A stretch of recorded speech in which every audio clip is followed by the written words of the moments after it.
The show starts with the third-year graduation party on the go.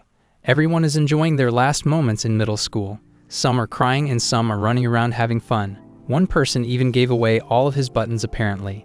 What were those buttons made out of, huh? And why would someone even give away buttons? Anyway, these are the fun times and possibly the last times these people meet each other, and as all of this is happening, there's our MC proposing to a beautiful girl right in the middle of the school. Eijo Rentaro is our MC, and he is kneeling in front of this girl, Asakawa, hoping that she will accept his proposal and go out with him. MC, kneeling down, asks her if she will go out with her. How desperate is this guy though? Asakawa has no words and doesn't know what to say. She starts to utter some words and tells him that she likes him as well and would love to go out with him. MC cannot believe his ears. Is it even possible that Eijo gets a girlfriend? And yes, you were right. His ears were deceiving him. Asakawa instead is insulting and says she wants to puke after thinking about going out with him. That was rough. Heartbroken, MC is going home after the party. He starts to cry against a wall when his friend A comes up to him asking about what happened.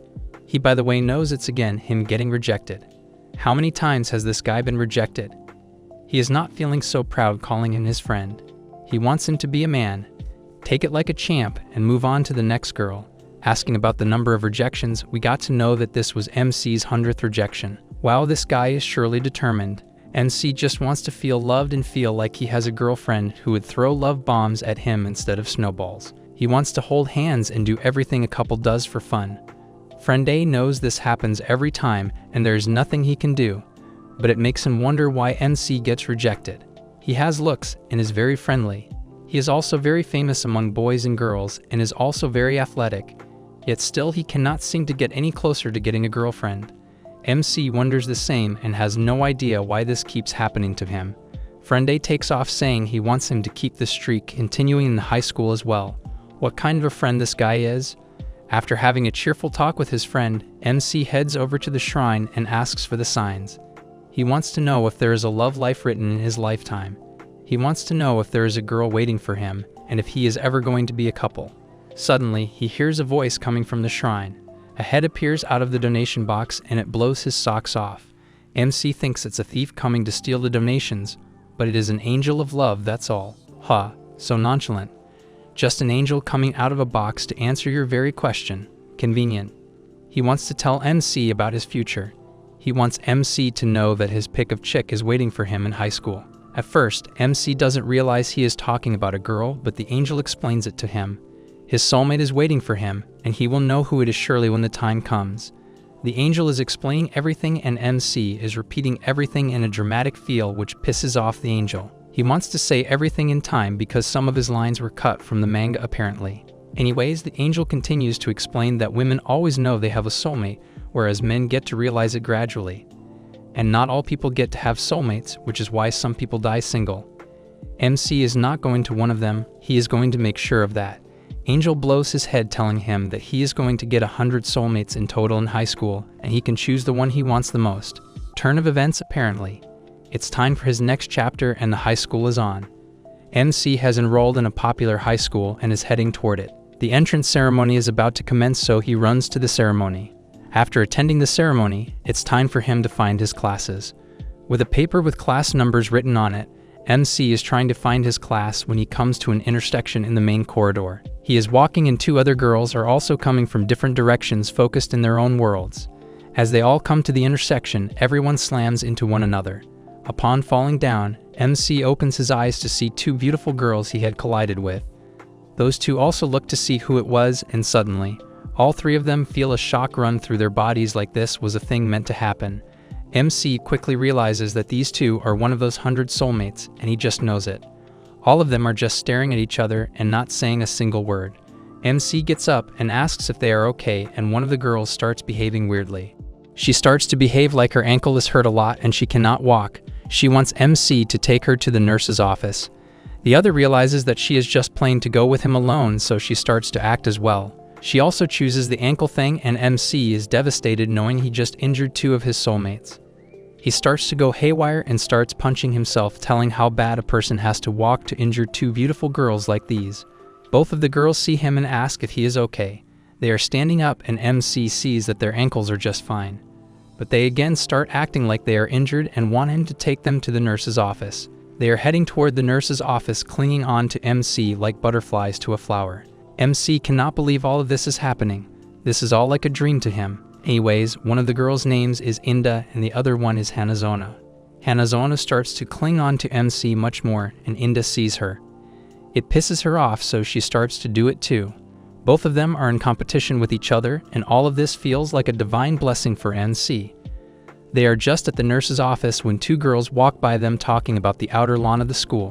One of the girls is explaining how it is a clover garden, and it is said that if someone finds a 4-leaf clover and proposes to someone with it, there is a 100% chance of them accepting your proposal. They see this as an opportunity and run off to find that 4-leaf clover. MC is left wondering where they disappeared. Anyways, he spends his day at school and the day ends. It's now 4 hours after the finish time of the school and MC is just about to leave. He was helping a teacher find his spectacles that he had lost, so that is what caused him to stay this long. He is leaving the school wondering where those girls ran off to when he sees both of them still at the garden ground finding the 4-leaf clover. He notices how hard both of them are working to just find a clover. He is touched and decides to go to them. He gets down to the lawn and sees Inda there while Hanazono is somewhere else. She is sweating finding the clover and MC offers her a drink. Inda feels very shy accepting the drink. He asks about Hanazono, but Inda doesn't know where she is. Accepting the drink, Inda is still trying to maintain her tough character, but MC can see through her obviously. She is not good at hiding her feelings. MC wants her to go home as it is getting late, but Inda again mocks him saying she knows what to do, but thanks her as she is leaving. After Inda leaves, Hanazono comes back. MC offers her a can of drink as well. She is also feeling shy about accepting the drink, but suddenly gets a scheme to her mind. She wants MC to drink first so she can have an indirect kiss with him. Inda is losing behind Hanazono. She says that she cannot finish a can, so he has to drink half of it, but MC brought a small can as well. But somehow she manages to convince him to drink some of it. Taking the half-drunk can, Hanazono is about to have a sip of it for her indirect kiss when MC realizes what she just did. Hanazono is so ready for it but cannot stop shaking. She spills all of the drink on the floor and drops the can as well. She gets down to pick up the can, but it is too late. The drink is empty and there is nothing she can do now. MC offers her a napkin to clean herself when Hanazono grabs and holds his hand. The moment is very surreal for MC, and he has never felt this feeling before. Hanazono starts to confess her feelings and tell him how much she loves him. She knows it is too sudden, and it is only a day since they met, but she knows if she doesn't tell him now, she will regret it all of her life. She is head over heels for him and wants him to go out with her. MC has never had a girl ask him out, and all of this is a dream for him. He starts crying and doesn't know what to say. He is about to accept her proposal when Inda comes back. She has a lot of cans with her and freaks out seeing these have this romantic moment. She is furious seeing Hanazono making her move, and also behind her back. She starts to scold Hanazono while she behaves like she didn't know Inda also loved MC. But Inda heard her saying that she knew she was not the only one in love with him. MC starts to get really confused. He cannot believe Inda also loves him. Inda tries to cover her feelings and act like she doesn't like him a bit. "Why are you acting like you are really tough, my girl? Just go for it." MC is getting a lot of mixed signals when Inda also confesses her feelings for him. She tells how much she loves him as well and wants him to be her boyfriend. It is safe to say that this has never happened to MC, and he cannot believe a second of all of this. Hanazono and Inda come up to him and want him to tell them which one of them he is going to choose. He has to pick one of them, but MC knows there are a lot more soulmates to come, and he cannot just pick one of these two right now. He tells them that he will tell them tomorrow about his pick, and they have to wait till then. Back home, he is getting really crazy over this decision. How can he pick one of those beautiful girls?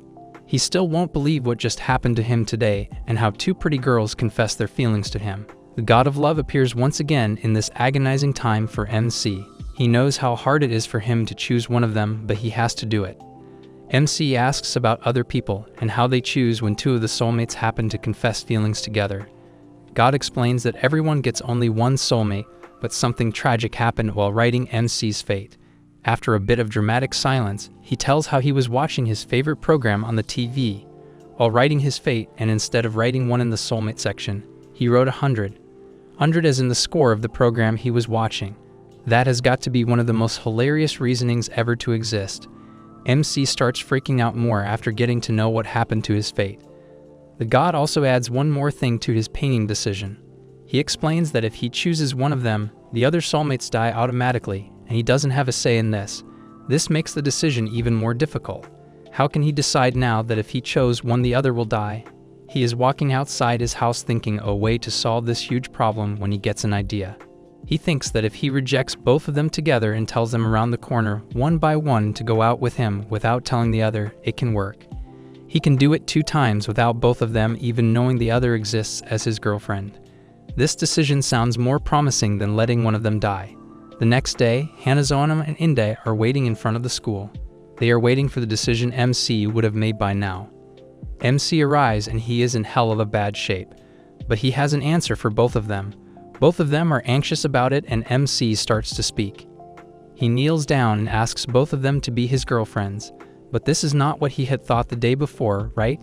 Inde and Hanazono are freaking out hearing this. We get to see what happened after he thought of that strategy. He punched himself right in the face after thinking of that 2 timing behind back strategy. He would never disappoint himself with this because he knows how much effort goes into confessing your feelings to your love. He would never insult those feelings and lie to both of them, and that is how he decided that he would ask both of them to go out together. He wants both of them to be his 2 timing because he can't just let one be after rejecting them. Inde is absolutely mad after hearing this 2 timing thing. Inde starts to insult and call him crazy when MC pulls out 2 4-leaf clovers and offers them. They both cannot believe he would do that for them. Apparently, MC has been finding these all night. He asked the teacher he helped to let him into the school, and he managed to find not 1 but 2 of them to offer both of them. Inde again insults, saying he is acting like a child that believes in that superstition's beliefs. But MC was just trying to make them feel happy because both of them were trying to find one yesterday after school. He thought this was what they liked. This touches both of them, and they do not know what to do now. Hanazono gets up and accepts his 2 timing offer. She cannot love any other person after meeting MC, so she would rather be his 2 times than getting rejected. Saying this, she clings on to him, telling him that she expects him to treat her perfectly. Inde sees Hanazono again being the first and also goes on to cling to MC, accepting his terms. MC feels like crying having 2 girlfriends at once. Inde warns him that he has to treat her right, otherwise he will pay. He couldn't ask for more at this time, but there are 98 more soulmates to come now. What would MC do then? This is going to be a fun journey. The next day, we see MC talking to someone as he tells him how after a rejection streak that hit 100, he now has not only 1 but 2 girlfriends for the first time in his life. Turns out that our delusional hero was actually talking to a pole this whole time. Aiju then tells the pole that he is about to walk to school with the loves of his life. There, both of his girlfriends arrive, though it creeps Inde out to see how lonely Aiju is that he is talking to a mere pole right now. So Aiju tells her that basically he is going insane after finally getting his first girlfriend. Inde then offers Aiju that she can be his chatting buddy if the boy is that lonely. Well, since Hikari is here to compete, the girl immediately gets closer to her guy and holds his hand while talking about the weather. At this point, Aiju can't believe he is holding a girl's warm and soft hand, whereas Hikari reveals that she once read in a book that 90% of men enjoy locking hands with their partner. And deep inside, Hikari also starts to drive crazy as she feels the touch of a man. Since Aiju is all about equality, he makes the move and holds Inde's hand, and so they start walking. Hence, the 3 of them start to feel the joy of touch as they are walking. Furthermore, Hikari then tells Aiju that she would appreciate the fact if he calls her by her first name, and after stuttering, they both call each other by their first name and start to blush. So to join the chat, Inde aggressively calls Aiju and orders him to call her by her first name, which is Karain. Later, as they enter the school, they see a guy running for his life while the vice principal chases him. There, the girlfriend explains that the vice principal is infamously strict about school rules. Even if she catches someone running in the halls, that lady will chase that person to death. She low-key looks like that vampire woman from Resident Evil. Well, no shit, because she literally jumps onto that poor guy and French kisses the hell out of him. Apparently, that is how she punishes the students. She is a former sprinter, and therefore no one has ever escaped her kiss attack. She is also known as Sonic the Sketch Hag, as they are talking about kisses, so Hikari asks Aiju if he ever had any experience with kissing. So Aiju tells him that his mouth is still as virgin as his body, and with that statement, both Hikari and Karain get prepared to be the early bird and get the first kiss. At this point, we can literally see the rivalry aura revolving around them. During the lunch break, the trio goes to the rooftop, which seems empty. While Karain gets distracted by the cat, Hikari takes out lunch and starts to feed Aiju the lunch she prepared for him. The boy starts to drop tears after he tastes Hikari's lunch. Karain then snaps back and gives Aiju cookies that she baked specially for him. However, she starts to panic and pinches that cookie into Aiju's eyes. Hence, after tasting it, the boy starts to cry with one eye and tells her that he feels blessed. But the competition doesn't end there because Hikari brought some baki for him. Though, unfortunately, the ends are all snapped off, therefore they can't hold it in their hands. Basically, Hikari planned this because right now the girl is sharing the baki with Aiju mouth to mouth so her hands wouldn't get dirty. As Hikari starts to get closer to Aiju, Karain once again panics and ends up destroying Aiju's other eye as she blindly moves forward with baki in her mouth. Due to hair being crossed through Aiju's nose, the guy sneezes so hard that Hikari's baki breaks, and so does her plan. Karain then makes her move and tells Aiju that his eyes have turned red due to the cold, therefore she wants to suck the cold mouth to mouth. But Hikari pushes her away, and the girls get so lost in the conflict that Karain actually starts to choke Aiju so he would pass out and she would do CPR on him. However, that turns Aiju on to see how the girls are fighting to kiss him. So Aiju tells them that they could have asked him directly. Besides, the boy himself wishes to taste a woman. Since this fight is over who is going to kiss Aiju first, the guy tells him to calm down because he has a solution for that. Moreover, he reveals that he spent the whole night thinking about this and went through every possible scenario. Apparently, Aiju plans to blindfold the girls and kiss them one by one. This way, they both wouldn't know who was the first kiss, and so their conflict will be resolved. But that's not it. He even gives them a dice and explains to them the most useless game ever. Basically, both Hikari and Karain Ayane will have one spot each. However, the girls can switch places as they please, or they can roll the dice, and the one with the highest number will decide where she wishes to stand, and to avoid noticing their movements, Aiju will listen to music while facing the opposite direction. Next, after deciding their position, they will send a text message to Aiju and will tell him that they are ready. From there, the boy will roll the dice, and if he gets an odd number, then he will kiss the girl on the right, or else the girl on the left will be kissed. Though even Aiju will blindfold himself so even he wouldn't know who got the first kiss. Each round, Aiju will kiss both the girls. It's just a matter of sequence. Well, Hikari loves that idea, but Karain feels like this game has a lot of options for cheating. So Aiju then tells everyone to make a pinky promise to play it fair and square, whereas the punishment for cheating would be pinching a needle to the eye. And so it's time for the game. Aiju gets an even number, therefore he starts to walk towards the girl on the left. But due to being blindfolded, Aiju loses the direction and when to stop, so the boy uses his hand to avoid any bumping. Though somehow that hand ends up grabbing Hikari's big melon, and judging by the size, Aiju realizes that those puffs belong to Hikari. Since the rhythm of the game has been disturbed, Aiju takes off the blindfold of both girls and tells them that they have to start over. So on to the second round, as Aiju is approaching towards the girls. The cat starts to glare at Karain's panties and gets attracted by the two rope-tight thingy hanging from it. Therefore, the cat immediately rushes to her and starts to play with Karain's cat. It then starts to turn her on, and the tsundere lady literally kicks Aiju as he gets closer and calls him a pervert. Well, the kick wasn't enough for her, so she then starts to punch Aiju continuously in the face. And after beating the crap out of him, Karain realizes that it was actually the cat's doing. Hence, Aiju removes Hikari's blindfold and tells her that they have to go again.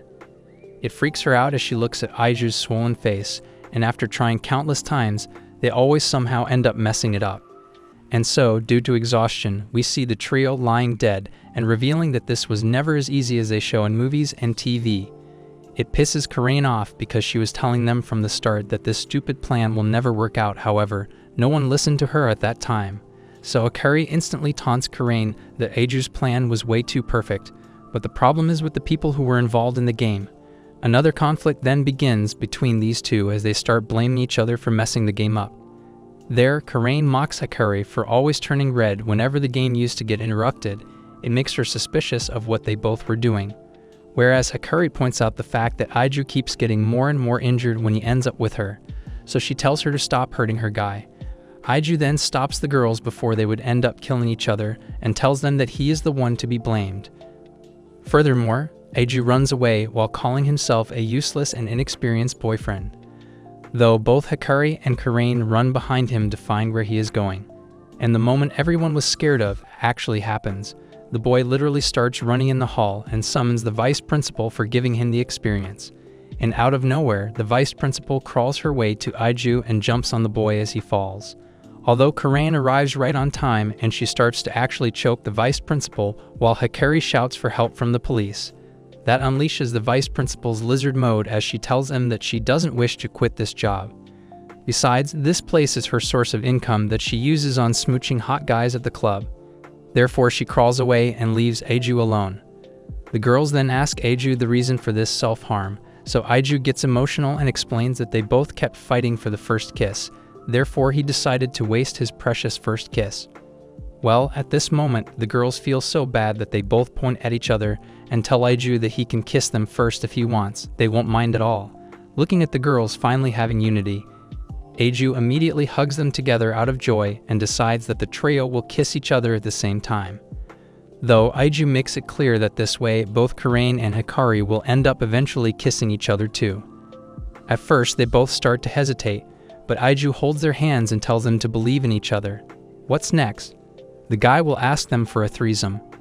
And so, after so many hurdles in their day, the trio finally succeeds in becoming Aiju's first kiss. The next day, the trio goes to the library where both Hikari and Karain reveal that they are here to get cooking books so they can cook for their bae. While the girls are busy fighting over books, Aiju wanders around the library and stops by a book named Love, Higaki, and Me. There he sees a little kid and weirdly, they both get zinged as they see each other. And just like that, another soulmate enters the chat. We listen to the story of Shizuka, who is a royal princess. She has been living her royal life, but was never satisfied by it.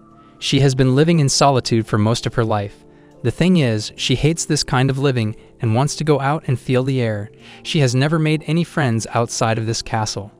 This is one way of thinking about your luxurious life. She is explaining her life when we see her in the library of the school. She tries to reach for a book on the shelf, but someone else also wants the same book, so their hands hit together. It is MC, and he was reaching for the same book as well. Looking at Shizuka, the lightning crack happens once more and MC has another one of his soulmates right in front of them. Shizuka is blushing like crazy and starts to look here and there, but she is not saying anything.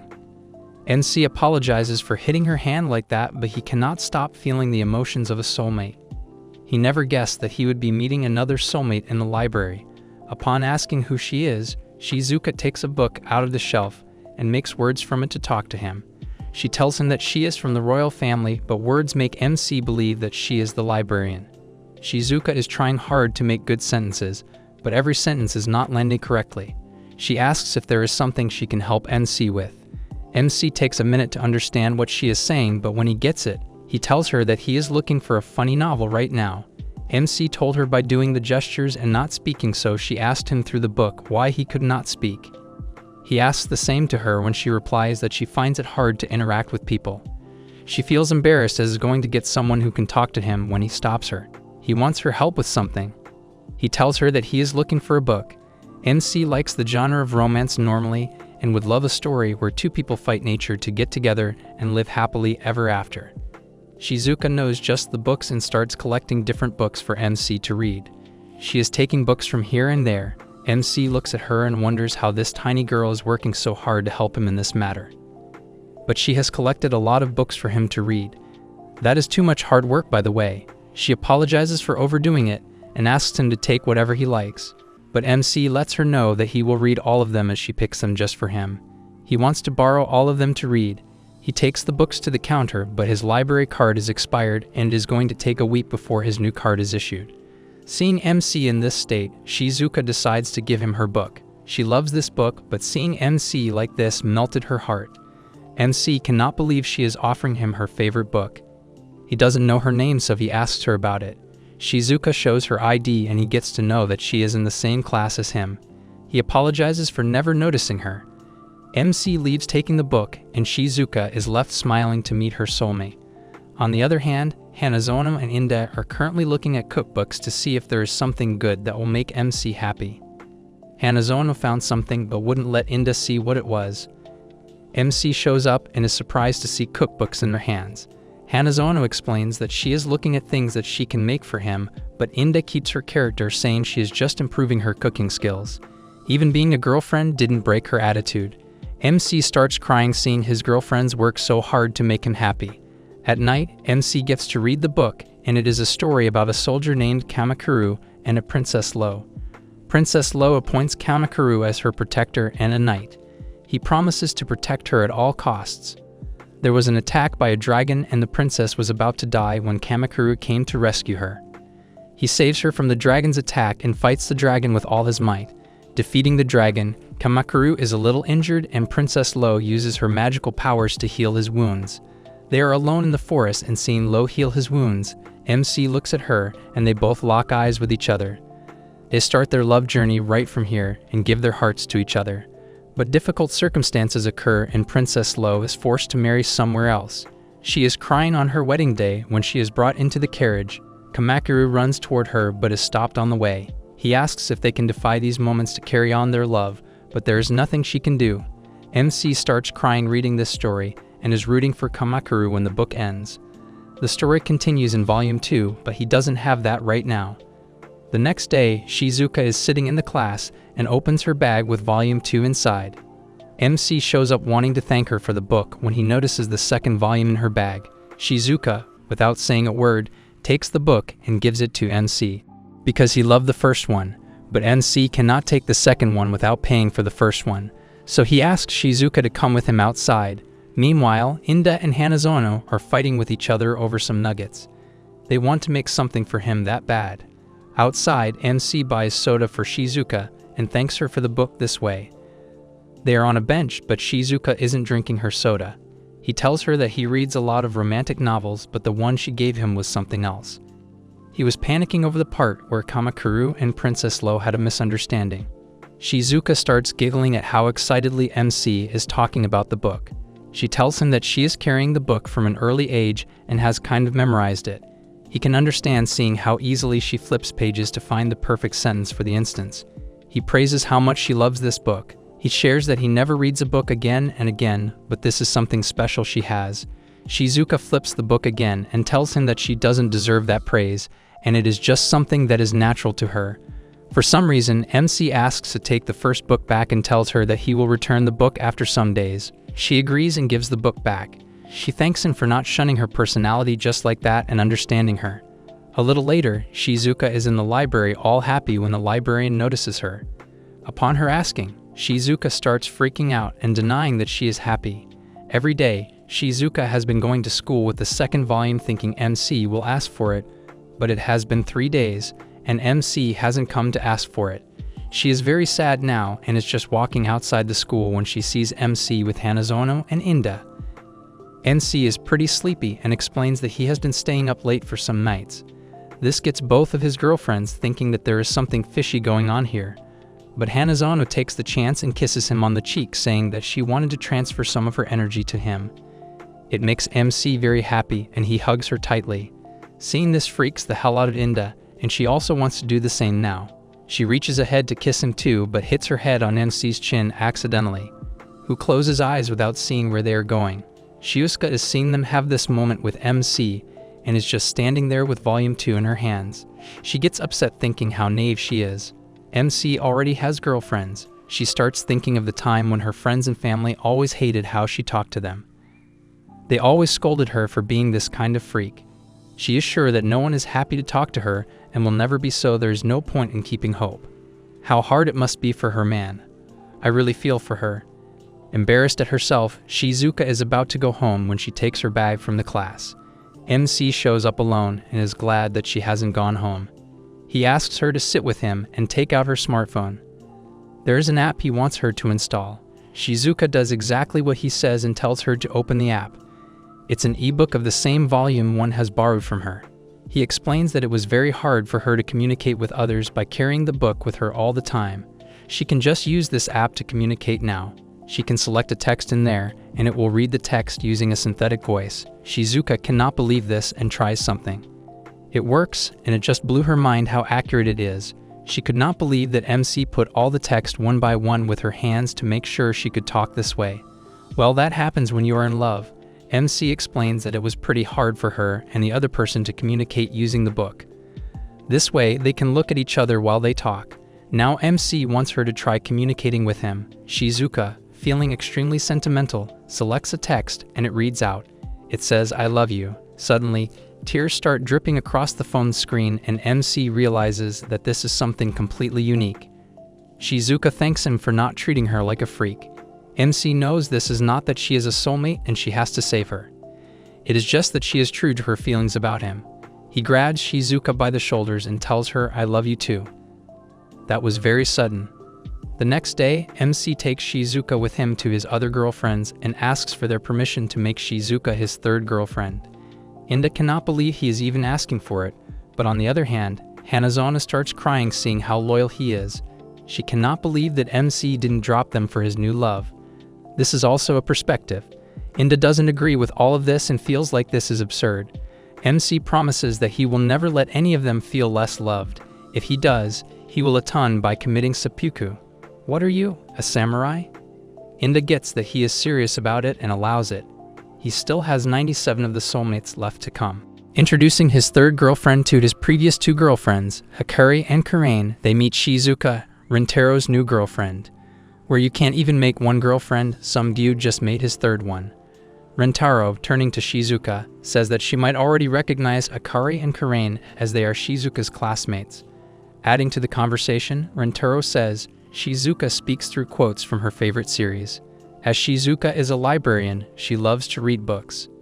Noticing her small little details, Rintaro tells Hikari and Karain about Shizuka, how Shizuka moves her toes while reading like a puppy's tail, depending upon the scene she is reading. Further adding on about cute gestures, Rintaro turns to Hikari, whom he loves when she puts her finger in her mouth when she's thinking. Could he be imagining something instead of the finger? She bites her finger when thinking intensely, which Rintaro finds hot. Rintaro then tells Karain about her cute gesture, the way Karain twirls her hair as if she is trying to brush off a compliment. Here the girlfriends start blushing like a red tomato, thinking Rintaro cares about them so much. While the girls are blushing, Rintaro adds on how he loves when Hikari pouts when she kisses and Karain gets so into it that she stops breathing while kissing. Coming as a shock to Shizuka, Rintaro has previously locked lips with his other two girlfriends. So shocking, as if she isn't Rintaro's third girlfriend. Seeing that Shizuka has lost her comfort, Hikari and Karain ask Shizuka if she is interested in kissing their boyfriend. Shizuka exclaims that it is her God-ordained destiny to stay chaste until marriage. Damn, God still does make girls like Shizuka. Rintaro, not minding that, says it's alright to take it slow for now, and he doesn't want to kiss until Shizuka is ready to kiss him too. Burning into jealousy, Hikari and Karain chomp down their food. As the three girlfriends sit with Rintaro eating their lunch, Hikari and Karain burst into a fight to feed lunch to Rintaro. While they fill up Rintaro's mouth with food, Shizuka quietly sits and eats her lunch. Later on, Hikari tries to talk to Rintaro and gets cut off by Karain that it's her turn. Karain taunts Hikari that she has been boring Rintaro. Hikari repeats the same words to Karain and they start fighting again like cats and dogs. Seeing them fight, Rintaro tells them to mind their personal space or they will end up kissing each other again. I mean, what boyfriend doesn't want to see that? Hikari and Karain start calling each other all the slang during the fight, while Rintaro notices Shizuka has been weirdly quiet, maybe because she's not comfortable yet. Of course, it's an uncomfortable position to be the third girlfriend. For that situation, Rintaro came prepared, or as he thought he was. To make someone open up to you, you must first open up yourself so they feel comfortable talking to you. Kind of smart coming from a man. Putting his plan into action, Rintaro takes out a deck of cards from his pocket and asks to play Old Maid with his girlfriends, and they agree with him. But to spice things up, the penalty for losing the game would be that the winner tickles the loser. Rintaro believes that laughter would make anyone open up about their emotions, at least it does to him. While the girlfriends begin thinking of something else though, they want to be tickled by Rintaro for him to touch them. So now, the girlfriends want to purposely lose the game to Rentaro to feel his big bony hands on their bodies. In the first round, Karain loses to Rentaro as she wanted to. As Rentaro begins to tickle her, Karain falls into such an awkward position, making it look like something fishy, that even Rentaro blushes. The second round begins and Hikari loses to Rentaro. Happily, she almost flashes her melons to Rentaro for him to tickle it, making him embarrassed. But as Rentaro begins tickling, she starts feeling hot and runs off. I'm not sure if they are even allowed to air this. Hikari starts feeling like she needs to pee and excuses herself in the corner. The winner of the third round, as expected, is also Rentaro. Now he has to tickle Shizuka, and she lets out a hearty laugh, making Hikari and Karain burn out of jealousy, wondering what attracts Rentaro to Shizuka.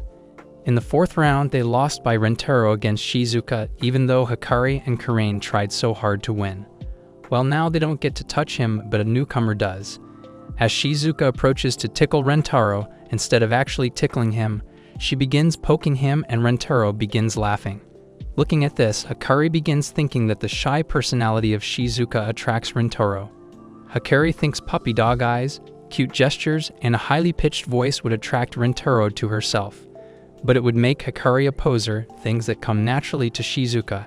Just by looking at her, one can feel the need to protect this fluff ball at all costs. In other words, Shizuka could make anyone feel like a father figure. On the other hand, it's visible that Karain is super angry at Shizuka as she got the chance to touch him, but is letting it go by just poking Rentaro.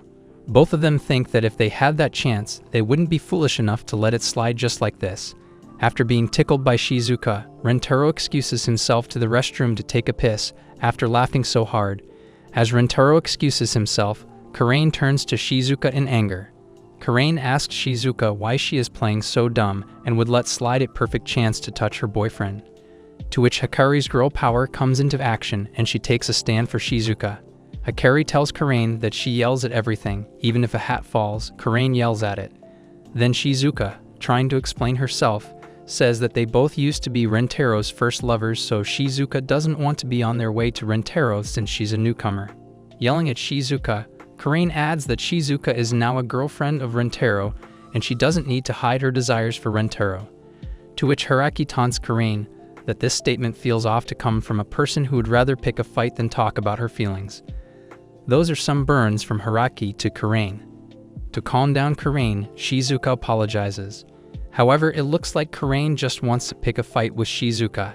Seeing no way out, Shizuka finally says that she will now speak what her heart wants. Shizuka begins by telling Hiraki is feminine and knows how to carry herself with grace, and Karain is beautiful with eccentric features, bold and confident with her attitude. In comparison to both of them, Shizuka cannot even stand beside them. Her appearance is childlike, concerned about Rentaro's choice, and her personality is gloomy and reserved. Being moved by Shizuka, Karain apologized for her behavior and she just wants Shizuka to speak her heart out to Rentaro and not hold back because of them. On the other hand, Rentaro sees the scene from the window, inside the rooftop. When Shizuka was tickling Rentaro, he noticed that Karain was burning with anger and Hikari felt insecure. It turns out that the game Rentaro started with Old Maid didn't help him get his 3 girlfriends to become friends and talk about their emotions. So, Rentaro excuses himself to go to the restroom so the girlfriends can bond with him. As he steps out, Rentaro sees that even though Karain wanted to be angry at Shizuka, her message to her was helpful in opening up about her feelings. To ease up the fear Shizuka feels for Karain, Hiraki was there for her to take the bullet. Rentaro starts feeling emotional and happy about how the girlfriends have bonded together. Something any man would want to see. Entering the rooftop again, Karain approaches Rentaro that they are doing the penalty round again, and this time Shizuka will properly tickle him. Hearing it, Shizuka finally decides to speak her mind, after being understood by the other girlfriends. Nervously, Shizuka approaches Rentaro and says that she wants to be kissed, and that she lied about the God-ordained chastity to him. Rentaro already had it figured in his mind. As she lifts her face to him, Rentaro finds Shizuka so cute that he begins patting her head. She pulls Rentaro near her and he kisses her, turning Shizuka red out of shyness. On the other hand, Hikari loves that Karain made Shizuka speak her mind. Now she might as well speak hers too. Karain asks what that means, and Hikari explains it to her. She approaches Rintaro and asks to be kissed. But before that, Hikari asks if she is still good for him, as Hikari felt insecure a few moments ago. Rintaro says that all three of them are beautiful in their own ways and kisses her too. Shizuka and Hikari, being dazzled by Rintaro's love, stand there as Rintaro turns to Karain. Her ego being in the way, Karain says she doesn't want anything, but Rintaro hugs her and tells her she's cute when she's flustered. Karain blushes at it and begins playfully hitting him. As Karain hits her final blow, Rintaro says that he wants to kiss her. Does she want to kiss him too? Karain, being shy, still agrees with him, and Rintaro kisses her too. Standing there, Hiraki, Karain, and Shizuka, still feeling the effect of Rintaro's kiss, they see Rintaro gazing at them. Hiraki asks what's the matter, to which Rintaro says he feels like the luckiest man in the world. Anyone would feel the same if they had 3 girlfriends at the same time. He explains that all 3 of them are the best girlfriends Rintaro could have ever asked for and thanks them for being like that. Hiraki, Shizuka, and Karain say that they feel the luckiest girlfriends too. Well, did not know splitting a man would be a great feeling. Laughing at the tics of speech, they all let out a hearty laugh. Today, the results are posted in the hallway, and there is a huge crowd of students waiting to see their results. Hanazono, Inda, and Shizuka are waiting in line as well, but MC is nowhere to be seen. Inda wonders when he is going to come back, as he has gone to get his mobile he forgot at his desk. Inda wonders what it is with his smartphone that he went to get it right when the results are posted. Hanazono and Shizuka failed to relate to her thoughts, as they both realize the importance of the smartphone. Shizuka adds that MC told them about his mobile phone being the most important thing to him, as it has pictures of him with all 3 of his girlfriends, and he cannot afford to lose them. So basically we are looking at a simp boyfriend. MC reaches the classroom and enters to find his mobile right where he thought he would find it. It is on his desk, but something else takes his attention. He sees some girl on her desk reading a textbook. It is his class fellow called Ai. She looks like a nerd, to be honest. MC asks her if she is coming to see the results. MC is confused when he gets the answer. She tells him that seeing the result is meaningless, as she already knows she is the top scorer. Saying this, she turns around and looks at MC. This is it. She is one of MC's soulmates, as they get the crackling feeling right when they look at each other. This leaves both of them silenced and stuck in their place, but Ai controls herself and gets back to reading. MC wonders how it is possible that he has a nerdy soulmate, but he has to respect nature and go with the flow, as there is something else he can do. He leaves the class and gets back to see the results. After checking the results, we see that Hanazono came 25th out of 240 students. Shizuka got 44th position, while Inda got 87th. Our MC is just 1 below Inda at 88th. He rubs the heads of his girlfriends, telling how proud he is when he suddenly remembers what Ia told him. He looks at the results and sees that Ia did come first with a perfect score of 700. She got the perfect score on all of her tests. He asks his girlfriends if they have heard about Ia. They all know that it is a girl from their class, but hardly anyone knows her. Shizuka says that she is always by the window reading her book, while Inda believes her to be an AI machine who can answer anything thrown her way. In the next class, MC and Ia got to be partners, and they had to perform the practical. MC went to get the microscope. When he gets back, he finds Ia copying the exact diagram rather than doing the actual practical. She feels like copying is the best thing, as practicing what scientists have already done for them is useless. The teachers come, and they have to do something now. So Ia starts looking at her textbook through the microscope instead of the actual subject. MC asks why she is focused more on the book instead of the onion, when she tells him that the textbooks are more efficient to read, and she fails to find anything illogical in that. This gets MC thinking and realizing that maybe this kind of behavior has gotten her the reputation of an A machine. After failing to get IA to do the right thing, MC gets back to working on his own. He is drawing something and has to use the blade when he accidentally gets a small wound on his finger. He gets up and goes to the sink right next to IA to clean it up when she grabs his hand and starts sucking on the wound. Now what am I watching again? Is this girl a nerd or something else? She feels like applying saliva to this small wound is much more efficient than getting a bandage. This leaves MC quite freaked out. He cannot think straight and feels like he is having a dream. This beautiful girl sucking on his finger cannot happen, as she is too pretty to be doing this. He cannot stop staring at her smooth skin, beautiful lips, and everything else. Well, no one could. Ai is having fun with MC while MC's girlfriends are right behind him doing their practicals, having no idea what is happening to their boyfriend. After the class, Ai is heading outside the school when MC runs to her and says thank you for helping her in the class. MC expresses he wants to repay her in some way and asks if she wants to get a soda or something. Ai strikes back telling him that soda is not the best way to hydrate yourself and definitely not the most efficient way. This girl wants everything to be efficient. MC tells her that he wants to get to know her if she doesn't mind. She doesn't mind, but then again she feels like this is meaningless. MC refuses to take this as an answer and tells her that this is the way life is supposed to be lived. She should have some fun once in a while and should get out of the books for some time. But these things are meaningless to Ai, and she keeps grinding him down saying life is not supposed to be a fun thing. Life is meaningful when you have a prospect for your future, and you cannot do that without being efficient in your academics. This gets to MC, but he again forces the point that fun is the way to live life and not what Ai is telling him. She leaves saying that this whole debate is also meaningless and they should go their way for now. At home, Ai is studying and speedrunning some math when she breaks the pencil nib accidentally. We see that Ai is blushing for the very first time and her focus is not on the thing she is doing right now. She wonders why the hell she sucked on MC's finger. What got to her was that she couldn't help but do that. To get her focus back, Ai starts writing down P and she is happy. But suddenly, she again feels disturbed and starts writing down P again and again, but she cannot get her focus back.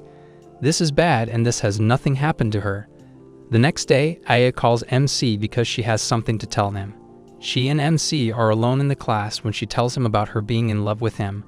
She wants MC to go out with her. MC accepts the proposal and tells her that he loves her as well, but Ai says that she refuses to go out with him. She wanted him to reject her so she could end this love, but he didn't. So she was forced to take action on her own. She tells him that it is the end of their little trip and says goodbye, but MC isn't letting her go. He shares that he has been rejected many times before and she cannot break his heart by rejecting him just like that. And if she cannot break his heart, she cannot end this love. This is a no for Ai as she plans to end this love right here, but little does she know, love doesn't work that way.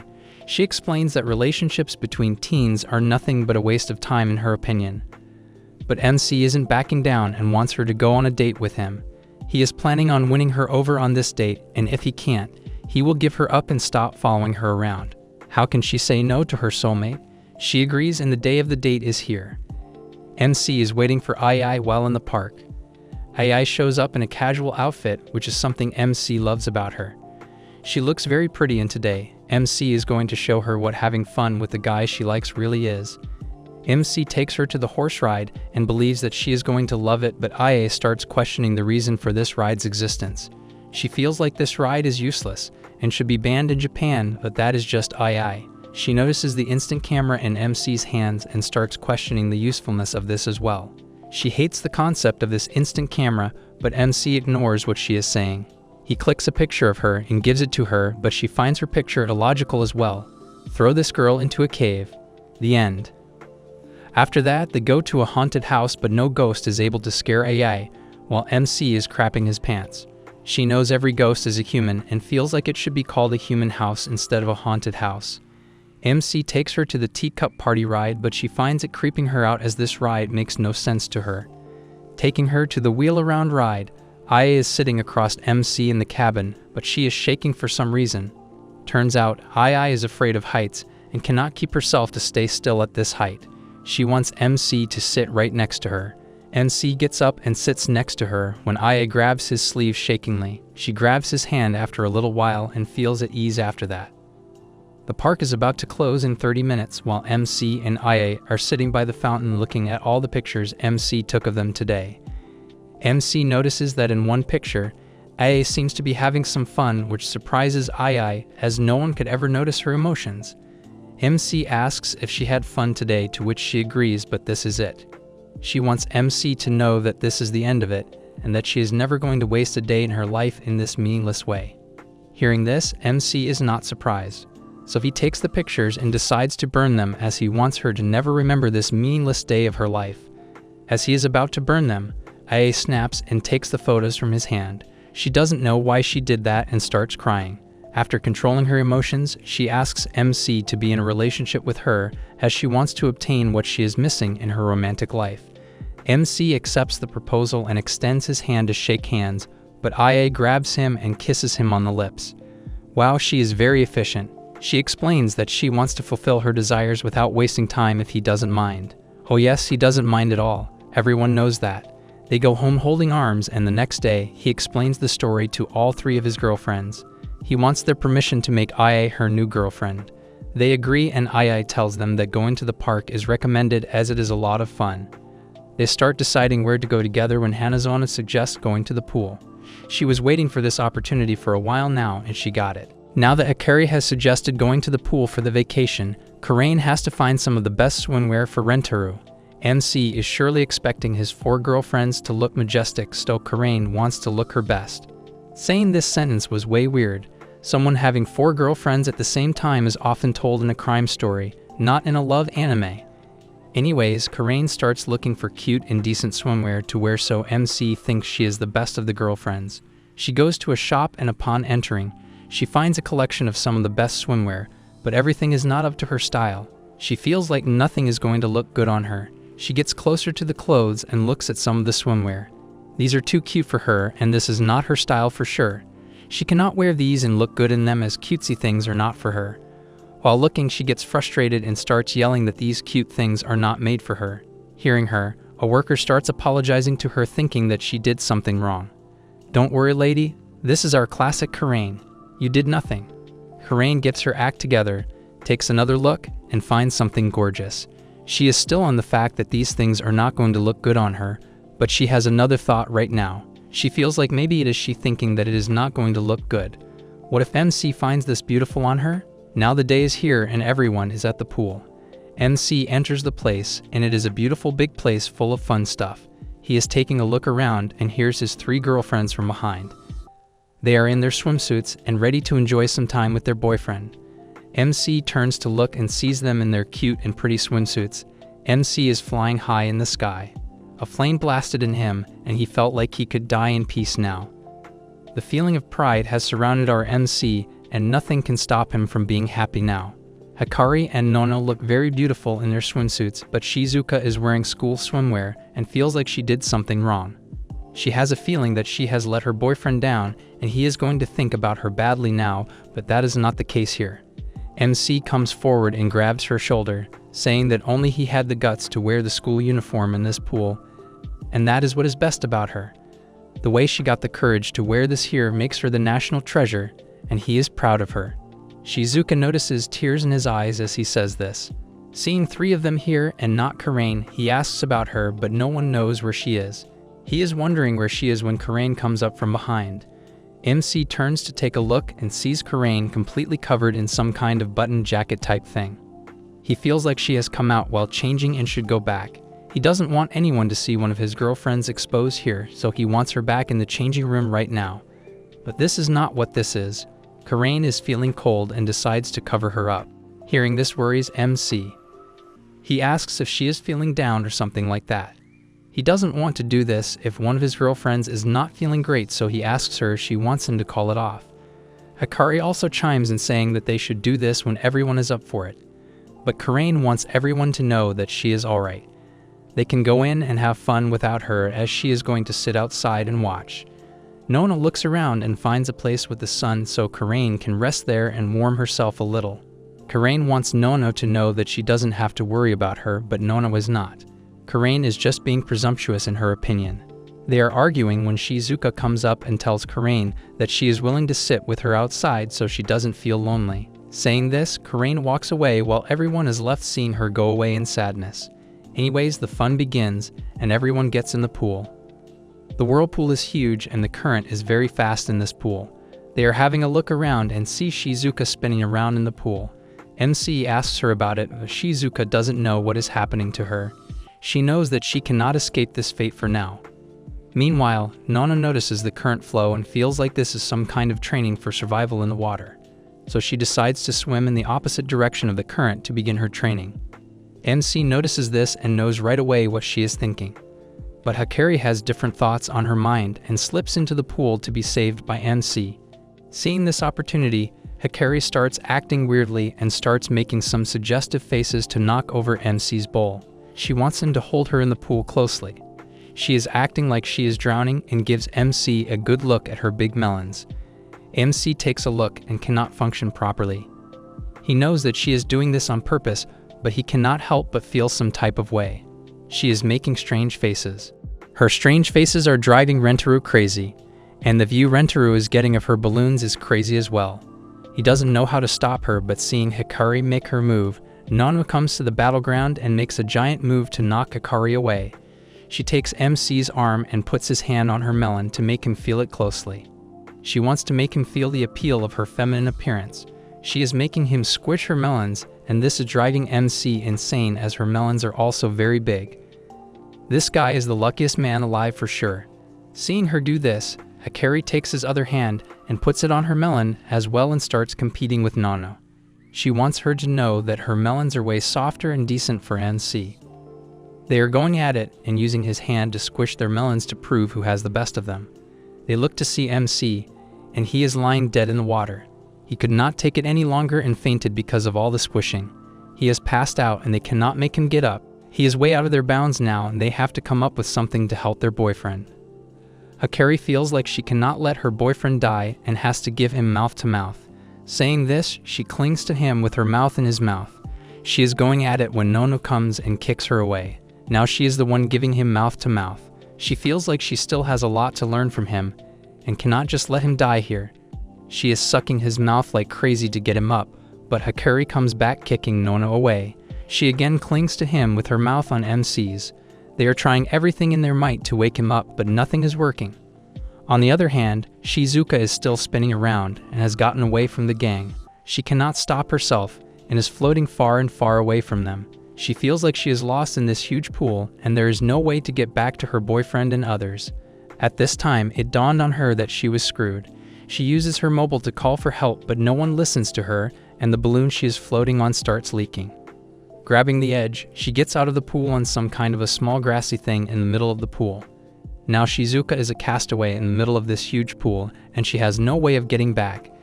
This little girl is screwed for sure. No one is going to help her by the looks of it. Back in the main scene, MC is still down and the girls have tried everything to wake him up, but nothing works. They feel like they cannot do anything and they have to look for help now. They have to find a male lifeguard. They cannot risk finding a female one as they are already suffering from jealousy a lot. So they run to find a lifeguard and come across a bunch of perverts. They creep out the girls, but one of them is serious about having fun with them. He has a theory that the upper arm of the girl is just as soft as her melon, so you can have a free trial without touching heaven itself. He extends his arm to have a touch of Hikari's upper arm, but Nono saves her. Nono grabs his arm and knocks him away, slamming fingers into his eyes. She feels like this is the best way to get rid of a perv. His friends are very mad now and are not going to take a no for an answer now for sure. The situation is much worse as these two girls are up against some perverts. Shizuka is cast away and has no way of getting out of there while MC is down, almost dead at the edge of the pool alone. What is going to happen in this pool now? The fight is going to begin between Nono, Hikari, and these other dudes. They are furious about Nono blinding their friend and are ready to get what they want the hard way. But Nono has some other thoughts on her mind. She agrees to hang out with these dudes while Hikari goes to get a lifeguard for their boyfriend. Hikari is shocked to hear this and has no idea why she is doing this. Upon asking, Nono explains that she has been with MC before her and he is going to be concerned if anything happens to her. Nono cannot let anything happen to Hikari because it is going to make MC sad. This touches Hikari's heart, but she cannot accept that. The dudes are getting crazy and cannot wait any longer. Nono agrees to their terms, but Hikari comes in front of Nono telling these guys to scram out of here because no one is going to hang out with them. This shocks Nono, and she had no idea Hikari would do this for her. Hearing this, the perverts are mad and one of them goes to grab Hikari when MC comes running and gets in front of her. The guy is holding MC's face now while MC says his lines. This shocks him, seeing this guy say his lines while being in the iron claw of his. MC tells him that he is not going to let anyone do anything to his girlfriend. The guy complains that Nono blinded his dude, so he cannot let her get away, but MC is open to offering himself in her place. The guy wants MC to take his girlfriend and get lost from here. MC tells him that both of them are his girlfriends and he is going to take them both from there. But the guy doesn't believe him, saying that he is talking a load of crap. Thinking of trapping him, the guy challenges MC to kiss them both if they are his girlfriends. He feels like he has caught MC with his pants on fire, as he is surely not going to kiss the other girl in front of his real girlfriend. But Nono grabs MC and kisses him. Hikari does the same with MC, and this leaves the two dudes speechless. They cannot believe that this happened and feel like the guys nowadays are way freaky. Even if I was in his position, I would be giving the same reaction. Who has 4 girlfriends, let alone 2 in this day and age? The guys get the hell out of there, saying that they do not want anything to do with these girls. They are out of trouble, but Hikari asks about how MC woke up. She is wondering this when she sees Karain walking to them. MC explains what happened. Karain was sitting alone, seeing everyone having fun, when she noticed Nono and Hikari in trouble with these guys.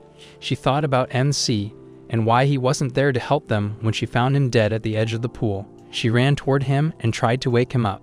She didn't want him to die here because Nono and Hikari needed help. Shaking MC, Karain said that Nono and Hikari need your help. This did the trick, and he woke up, startling Karain.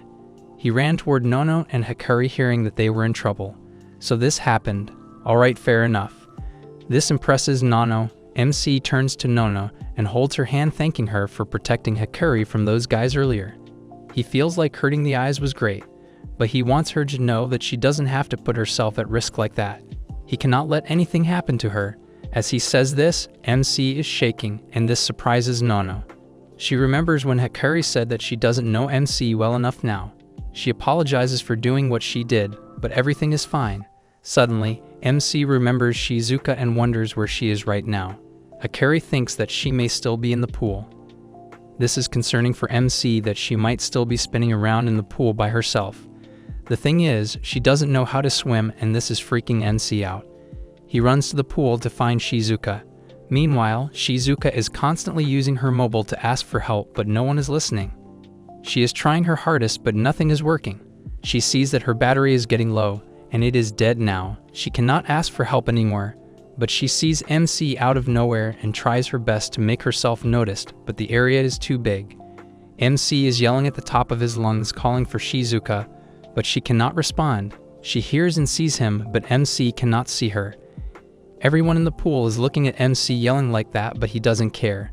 Shizuka has to find another way to respond, but there is nothing around.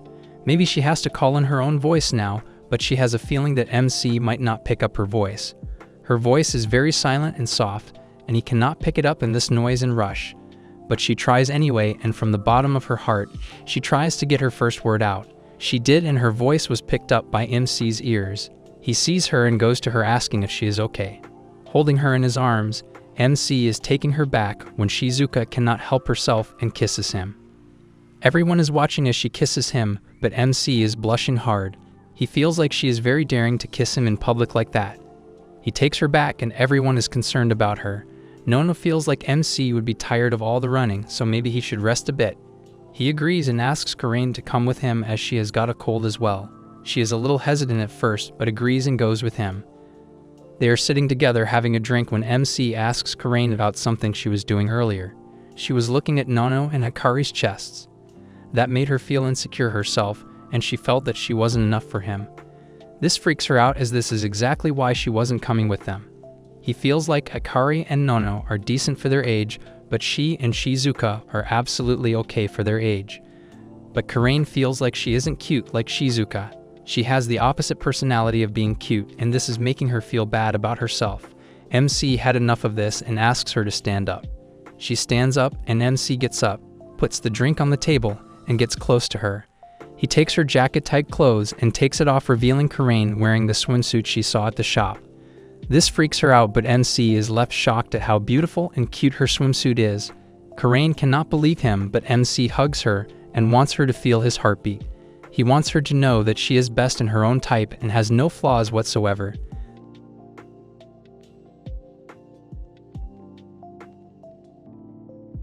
This makes her blush, and MC kisses him right then and there. Coming back to everyone, MC is excited to finally start the pool date with all of his girlfriends. Grabbing Rentero's hand, his girlfriends are taking him to have the 5 passionate pears pancakes. They are taking him hurriedly, but even in this hurry, Rentaro ends up locking eyes with a beautiful redhead in a chemistry lab. Both of them feel that weird electrical surge in them. I mean, not in that way, but anyway, his girlfriends drag him to eat all the pancakes with him. After dealing with his other girlfriends, the next day Rentaro goes to the chemistry lab to see her, the beautiful girl he saw yesterday. The zap he felt in him made him sure that she was a soulmate. Rentaro enters the chemistry lab and is met with a cute little girl, and she welcomes him into the chemistry lab. The little girl coincidentally has the same hair as the girl Rentaro saw and looks adorably cute.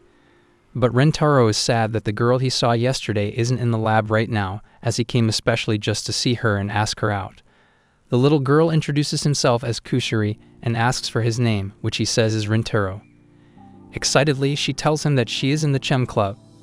Rentaro wonders what Chem Club she is talking about since he has never heard anyone talk about it. Then, Kusuri offers him some tea from a beaker. A teaker to be exact. She forcefully hands him the tea and says he is lucky that she just finished making a fantastic drug. Rentaro says he is not here to join the Chem Club, but he is here to see someone. But Kusuri is not hearing a word, so it looks like he has to wait, so Rentaro sits and waits, while Kusuri brings her newest drug to him. A human magnet is medicine. If a human drinks this, it takes the iron in the blood and turns the body into a magnet. The next thing is that Kusuri is going to make Rentaro drink it. I mean, her Lolita voice would literally make anyone drink it. When he opposes drinking it, Kusuri says nobody says no to meth, but when it comes to an innocent experiment, he doesn't agree. Manipulation game at its finest. Anyway, Rentaro, being left with no option, has to drink it. That is some cool drug as it actually worked, and Rentaro became a human magnet. Rentaro is amazed by the drug, as every metal begins sticking to him easily. The only thing that has a side effect is constipation. Rentaro yells, "Why did she make him drink it then?" To which she says there are still some more things she wants to try. Then Kusuri shows him another drug, which is an opposite pole. If she drinks it, she will be attracted to him. Oh well, without wasting a second, she drank it and Kusuri got attached to him. Kusuri, being attached, looks at him and giggles. It makes Rentaro blush and shy, and he wonders what this adorable little angel is. Well, the adorable little angel said that if they had taken the same drug and tried this thing with one person being upside down, it would have created a different situation. The 12-year-old 69 joke. Now Kusuri tries to take herself off of him, but the magnetism is too strong, and she can't get away from Rentaro. But the effect wears off in 10 minutes. Suddenly, Kusuri realizes she was holding her pee in forever. Oops, someone's kink is about to get fulfilled. Rentaro exclaims, "Why would she pee being stuck on him?" Kusuri says that she wears diapers so she could pee easily anytime, anywhere. With that, Rentaro exclaims that he still feels something on him. But after 10 minutes, the effect wears off, and Rentaro finally frees himself. But it is visible, and Kusuri enjoyed every moment of it. She says further that Kusuri loves to make drugs like this, and there's more she wants him to try. Night vision medicine and ventriloquism medicine. Telling him all of it, her eyes sparkled with joy. Rentaro wants to brush his thoughts off because he was here to find his another soulmate, but he found someone else. He wonders why he is getting so worked up over her. Kusuri asks if he is getting bamboozled by her cuteness, to which Rentaro wonders how she knows about it. Well, the drink Kusuri gave him earlier was a love potion. The reason behind that was that Kusuri fell for Rentaro at first sight and she loves him. With so much enthusiasm, Kusuri asks him to go out with him now. She thought her plan was pitch perfect, and Rentaro can't refuse Kusuri now. But Rentaro begins to throw up. Kusuri gets furious as to why he would start throwing up when a girl asks him out. That is so rude. Rinatro replies that it is weird coming from the girl who just took a leak while she was hugging Rentaro. While that's not it, he is trying to throw up because he does not want to confess love when he is under the effects of a love potion. Kusuri wonders if she got the mix wrong, or even worse, if he hates the idea of going out with her so much. Her eyes tear up, and then she starts crying like a baby. Kusuri begins babbling, saying that she loves him a lot, and that she is not his type or what.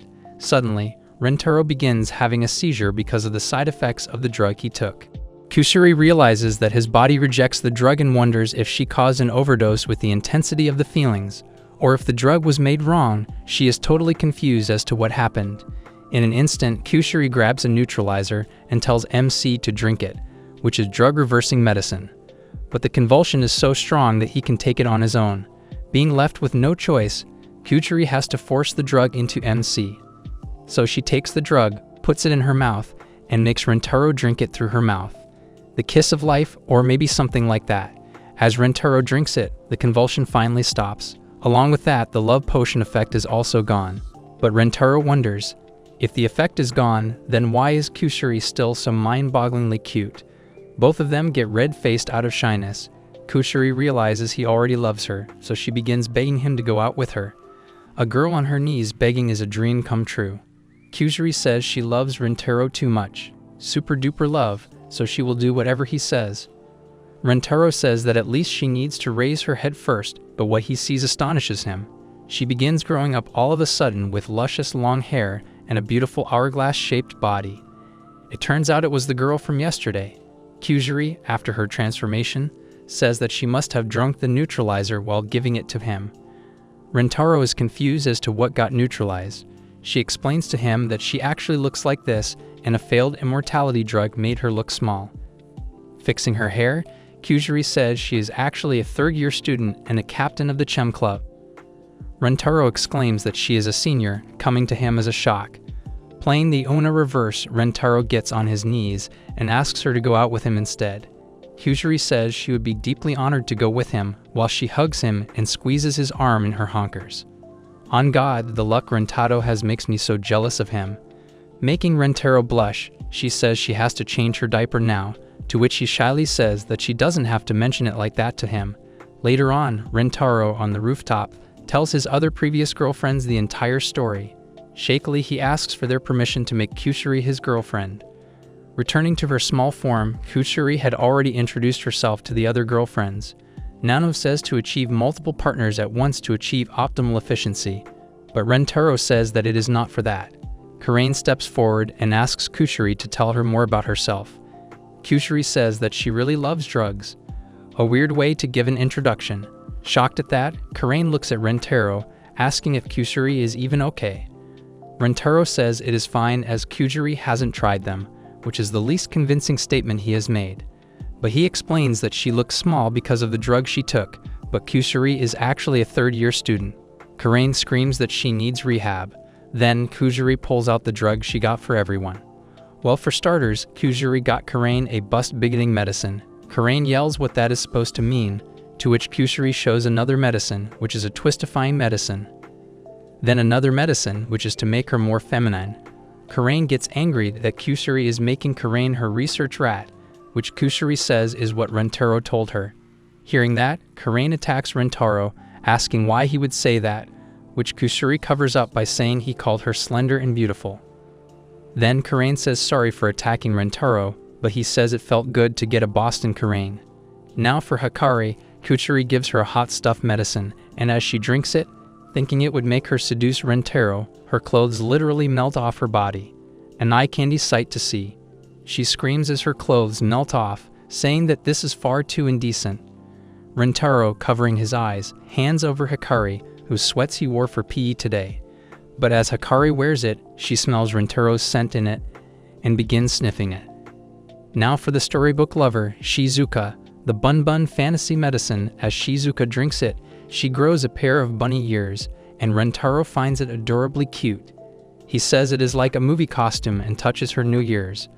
But as Rentaro touches them, Shizuka finds pleasure in it and says she feels a novel sensation. Rentaro is surprised that she likes it, so he puts Shizuka in his lap and begins rubbing her ears, and she loves it so much. For Nano, Kuchuri got a hair control medicine.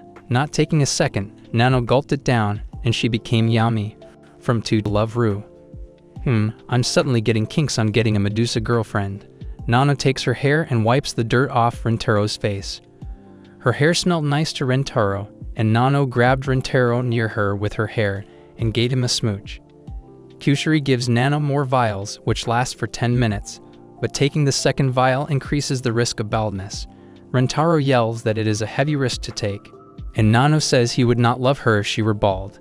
Take notes, ladies, they won't love you if you go bald. Rentaro screams that he would still love Nano, even if she was bald, fat, alien, etc. But he loves Nano's hair so much, so he tells her that her hair feels so smooth and soft on his skin. A while later, they all sit down to have lunch on a sheet, putting down the edibles Kusari brought. Karain says she couldn't care less for it, but still, she wonders how she would look with a big bust if she took the drug Kusari got for her. Kusari takes an illustration out of her pocket and shows Karain that this is how she would look. The illustration has Karain on it with bigger honkers, but maximum effort goes to the one applying for the Dream Research Team, Kusari says. Nano expresses her confusion over that, to which Kusari explains that it is her dream to join a big research team that makes all sorts of amazing drugs and wants to experiment with them. After all, Kusari does think chemistry and drugs are the best. Shizuka says that it is a great dream of Kusari. Suddenly, Kusari feels the urge to take a piss, but remembers she has a diaper on. But Rentaro asks her to please use the restroom instead of peeing in the diaper. So she runs to the bathroom, and behind her, the girls say that they'll pour the tea until then.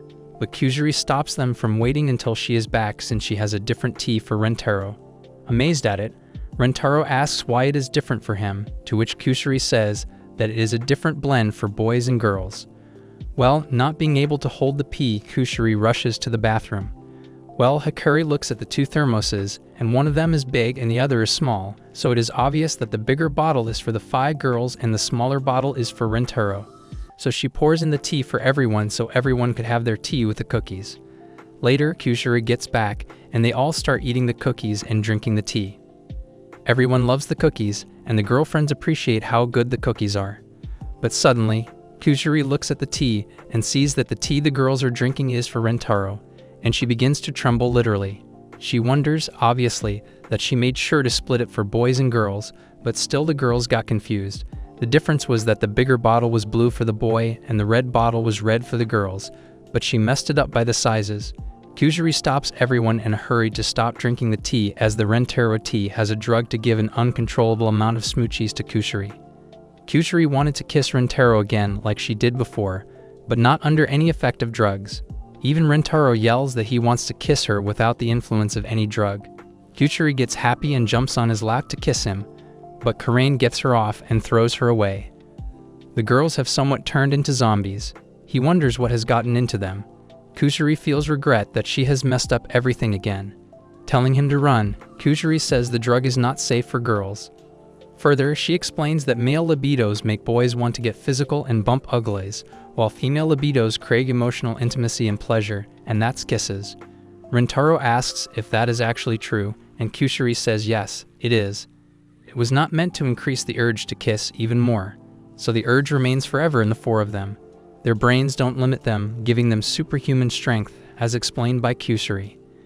Maybe this drug will make the girls kiss me, and I could have my first kiss too. They are unable to think about anything else other than to kiss someone they love the most with all their hearts. So explained in other words, they are kissing zombies and want to kiss Rentaro. Since MC is also a man, he wonders, wouldn't that be a heavenly experience? Obviously, it sounds like paradise to Rentaro, getting kissed by the girls he loves a lot. He could spend all his life like that. But Kusari explains that once they catch him, Rentaro can't escape their superhuman strength, and he will be stuck with them kissing him forever. I mean, Rentaro's not wrong. If not given the drug-reversing medicine before the drug circulates, it will become like this for the rest of their ongoing lives, says Kusari. Rentaro exclaims that they will lose their personality if that is the case with them. He asks how long the girlfriends have before the drug circulates through their bodies, to which Kusari replies that it depends on the bodies, but somewhat an hour. Now, the plan is to save the girls in an hour before he completely loses them, under the side effects of the drug they took with the tea. With that, the 4 of them jump on Rentaro to attack and kiss him. So began Rentaro and the girls' game of residence, Kissage. The sweet girls' Kusari games of drugs are pretty intense, in my opinion, making the situation hard to handle. But it also shows how much she wants Rentaro too. We see a small flashback about what happened here. MC met his 5th soulmate, and it was not some random student girl from the school. It is a girl from the chemistry lab. She is a drug maker who makes different kinds of serums to practice her chemistry. She is famous for doing some wacky stuff in the lab by herself, but the thing that makes her most famous is her knowledge about the subject. She knows what she is doing right or wrong, and has done a lot of weird stuff. That is what made her the president of the chemistry club as well. She became MC's fifth soulmate when MC met her in the lab, and they both got the sparks right away. She fell in love with MC right away and had to prove her love to him. So she got to work. She started making something that was going to do something magical for her, and we got to know it during the last minute of the last episode. She spent her time in the lab making some drug that was going to make MC crazy about her and kiss her all the time. I always heard these things in kids' storybooks, but they made it somehow appear in this show. Didn't expect anything else though. Anyway, she was able to make the kissing drug, and she mixed the drug in the tea so MC could have it, and the magic worked on him. But the worst thing that could have happened did happen, and 4 of MC's soulmates drank the tea with the kissing drug mixed into it. So what now? They are going to kiss MC or Kusari. We see the girls losing their control and their bodies start deforming in some weird way. They are still in their human bodies, but they have completely lost their control over their minds. They have only one thing to achieve, and that is to kiss MC. Right as they drank it, Kusari explained everything to MC. The look on MC's face tells us that he doesn't want them to kiss him. And so begins the chapter in MC's life where he has to fight for his life against the zombie kissing girls. We call this chapter the Kiss by Hazard. It feels like we are about to play a zombie game of some sort. The game of running from the zombie girls begins. Our MC was about to get groped by one of the zombie girls, but Kusari saved him. The thing that is most concerning is that the girls have gotten strong and very fast. They are sprinting from one place to another like Flash, and we can't even see them. This thing concerns our MC, and he is kind of scared for his life. The girls are just looking for an opportunity to get a hold of MC so they can kiss the life out of him. But Kusari promises that she will make something that is going to reverse the drug and make them normal once again. But she cannot make it right here, for that they have to go to the chemistry lab. So they run toward the door, and right as they get through, they close the door with the girls still on the roof. The view of these girls kissing the door glass sends shivers down MC's spine. What would happen if they somehow got a hold of our MC? He is gone for sure. They would suck everything out of him and leave him lifeless. Anyways, Kusari explains that they have to hurry and find the chemistry lab. So they go downstairs and are running in the corridor toward the lab when the girls appear in front of them from another side down the roof. They have reached the place before them. Seeing how fast they came down shocks MC and Kusari. Kusari has to defend MC somehow and starts looking for something that could slow these zombie girls a little. She finally finds something in her lab coat, and it is a serum that is going to melt the face off of someone it gets splattered on. MC knows she is not going to use that stuff. The thing that is very cute is that Shizuka is a zombie, but she is still very slow. She is not very, and that makes her a cute little love zombie. MC grabs Kusari and goes backward.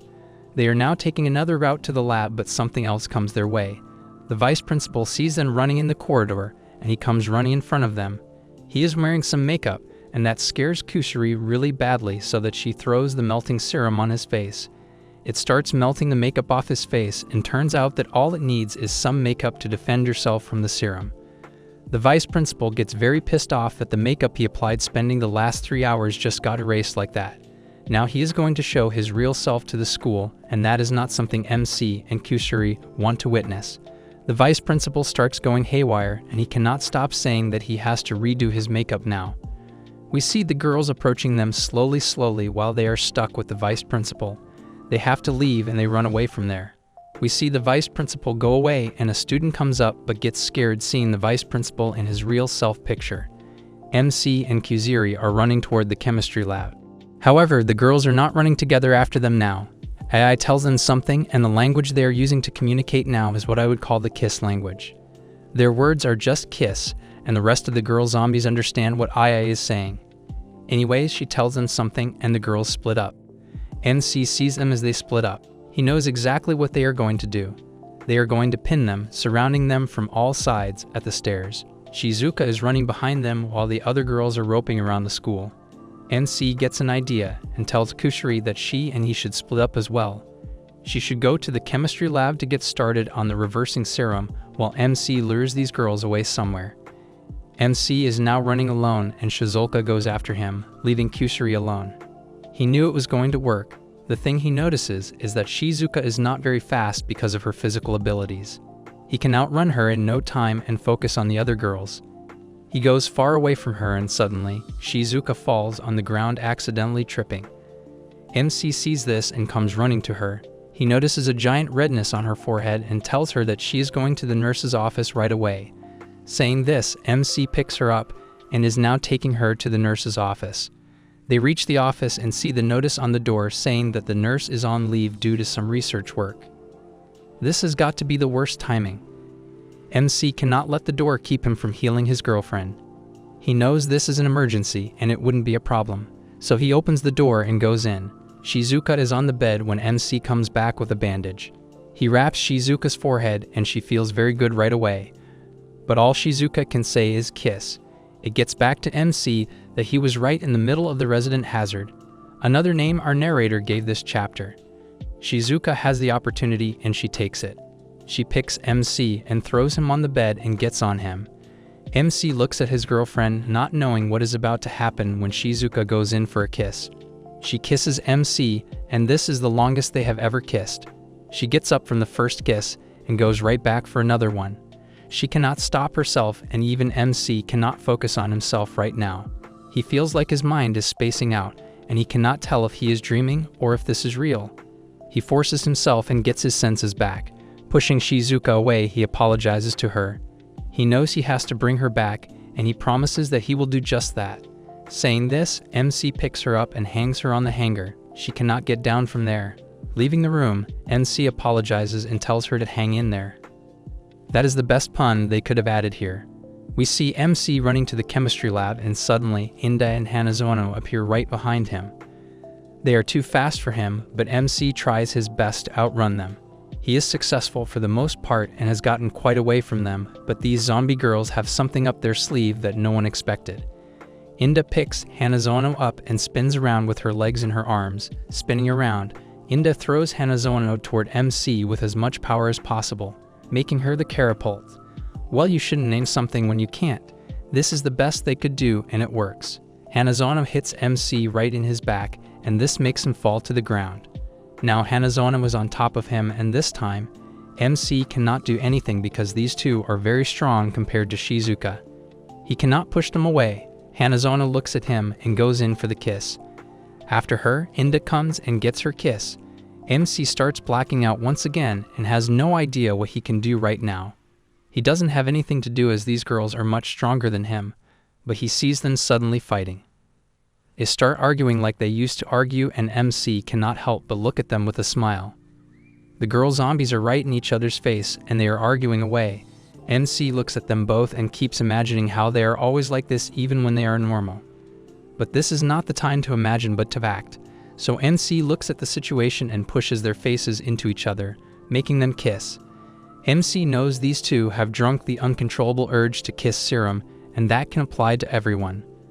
The girls pull away and look at each other for a second before caving in and going for another kiss. It worked. MC knew it would work as these two are very close as normal, and they are what he calls the tough lovers. Now is the chance for MC to run, and he gets up and leaves, running to the chemistry lab, hoping that Kusuri would have made the reversing serum till now. He reaches the lab, and upon opening the door, he sees Ai in there. He shuts the door right away and is shocked to see her in the lab instead of Kusuri. He has to act fast or he will get caught. Noticing the closet close to the lab, MC goes in and hides in there.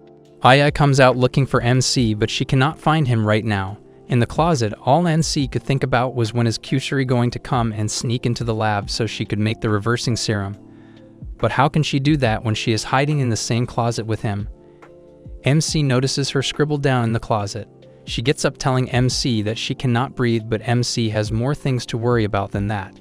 Upon asking, Kusuri explains that she reached the lab and upon opening, she found Ai in there, so she decided to hide in there. This is the worst thing that could happen because how can she make the serums now for the other 4 girlfriends?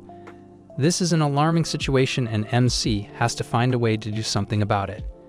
Well, you could just leave the school and go home to make the serum while MC stays here. I think that would work. MC cannot figure out why Ai would go after Kusuri when the serum is for kissing MC. Why isn't she coming after only him? He is thinking hard about it when he figures out that maybe her intelligence didn't go away with the drug. That is why she is the one who told the others to flank them and they split up. MC is thinking of a way to get Kusuri in the lab when Kusuri suggests that MC should lure Ai away while she can sneak in to do the work. But MC explains why that wouldn't work. He knows that if he ran outside so Ai could follow him, Ai would know that MC is trying to lure her away, and this would give away Kusuri hiding in the closet. It would be like telling her where Kusuri is. So that they cannot do this, they have to find something else. MC is going crazy because the time is running out, and if he doesn't give all of them their serums to reverse the drug, they are doomed in this situation forever. Kusuri starts regretting her decision and explains that this kind of thing has happened before. She feels like the love for making drugs is something that always comes with the worst situations. She knows all of the chemistry club members left because Kusuri always messed up and did weird things. So maybe her making drugs is not a good thing, and she should give up on that entirely. She knows that other people are not that relevant, but she would not do anything that would make the situation worse for MC. She loves him and doesn't want anything bad to happen to him. Saying this, she grabs MC and tells him that she is going to give up taking drugs. As she says this, MC looks at her in awe at how much she loves him. But Kusuri takes out a flask filled with only reverse serum, saying that they still have a chance. MC gets very excited, but Kusuri takes the flask and drinks all of it herself. MC stops her and the flask falls on the ground, breaking into pieces. MC asks why she drank it when they could have given it to Ai, so they have the only problem fixed for them. But Kusuri suddenly starts transforming into a bigger woman, and now she looks completely different than before. This gets MC blushing.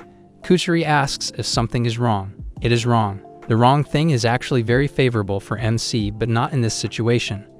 They are so close and personal here that MC cannot help but feel warmth from her. Anyways, they cannot think about this right now. Kusuri sees a rope in the hanger in the closet and has an idea. She feels like she can get out and tie up Ai so they can do what they are after. But Kusuri has to act fast, or the reversing serum is going to diminish its results and she will get back to normal. Kusuri goes out and gets in front of Ai. Ai is alert and stares at her for a while before looking away. She doesn't find her interesting and starts looking for MC again. This is the moment for Kusuri, but she gives herself away telling that Kusuri is just passing by. Ai grabs her and ties Kusuri up. Now there is no chance for Kusuri to do what she intends to, and MC has to figure out something instead. He looks around and looks at the broken flask on the ground. He knows what is up and starts running. Ai sees him and runs behind him. MC knows he has to just run and don't get caught. But Ai is very fast and he has to be even faster for her. He reaches the end of the hall and closes himself in the room. Locking the door, MC gets on the floor and starts breathing, thinking that he has managed to get out of Ai's grasp. But he is totally wrong. Ai looks at the doorknob and starts pulling on it. She pulls harder and a doorknob comes off. Ai looks through the opening and MC gets scared. This is straight from the movie The Shining. Perfect place for the scene to be recreated, and they did it well. Hats off. MC is on the ground, and he has nothing in his reach to grab and sway her off. Ai gets on her knees and grabs MC, coming closer to him. She starts kissing him, and the hope is lost. MC knows that nothing can help him right now. Ai isn't letting him go, and they kiss for a hot minute before Kusuri comes to save the day. She has the reverse drug ready and gives it to Ai. She passes out after drinking it. MC is happy that the plan he kind of thought of worked. He knew that the drug was going to come off of Kusuri, and he had to just buy time, so he ran around and bought her sometime before the drug came off. This made her get back to being small and untie herself. That is how she got free and got the time to make the drugs. Now they have to make 3 more for the 3 other girls. After giving them the drugs, they come back to normal. They wake up in the nursing office, and right after waking up, they all apologize to MC for doing what they did to him. He of course accepts their apologies, saying that they were under the control of a strong drug, so it is not their fault. Hanazono tries to remember what happened and remembers her and Inda kissing away in the corridor. She wants to forget that and tells Inda that she also doesn't remember anything. Inda is confused for a second there, but also remembers what happened. MC is happy that they share a secret now, and this is going to bring them even closer. Suddenly, Kusuri starts crying, saying that it is her fault that the mess was created, but MC tells her that it was also her drug that solved it. This makes her happy, and she jumps to kiss MC. It's late at night, and Hahari is sitting right beside the piano and Hikari is standing next to her. Hahari says something which makes Hikari close her fist shut. Whatever the woman is saying sounds to be nothing but trauma spells, and Hikari's eyes are bulging out in shock and she stands there frozen. Ahari gets up from her chair to whisper something in the other girl's ear and leaves, leaving Hikari completely heartbroken and horrified. The door shuts close, and then it is the next morning where Rentaro is excited to be in the Love Zone of Flower Park. The park is flooded with kids and flowers of different kinds can be seen. The place is perfect to find and observe different species of plants at the same time. The little girl, Kusuri, is really excited to collect nectar for her new drug research. She's running around playfully while the other three are just sitting there. A butterfly lands on Karane's finger. Then we see Rentaro and Hikari sitting together, and the boy thanks Hikari for bringing them to such a beautiful park. She humbly accepts his thank yous and tells him that she's been wanting to go there with Rentaro for a long time. When she was going to tell him about something, the announcement of the bouquet toss event beginning cuts her off.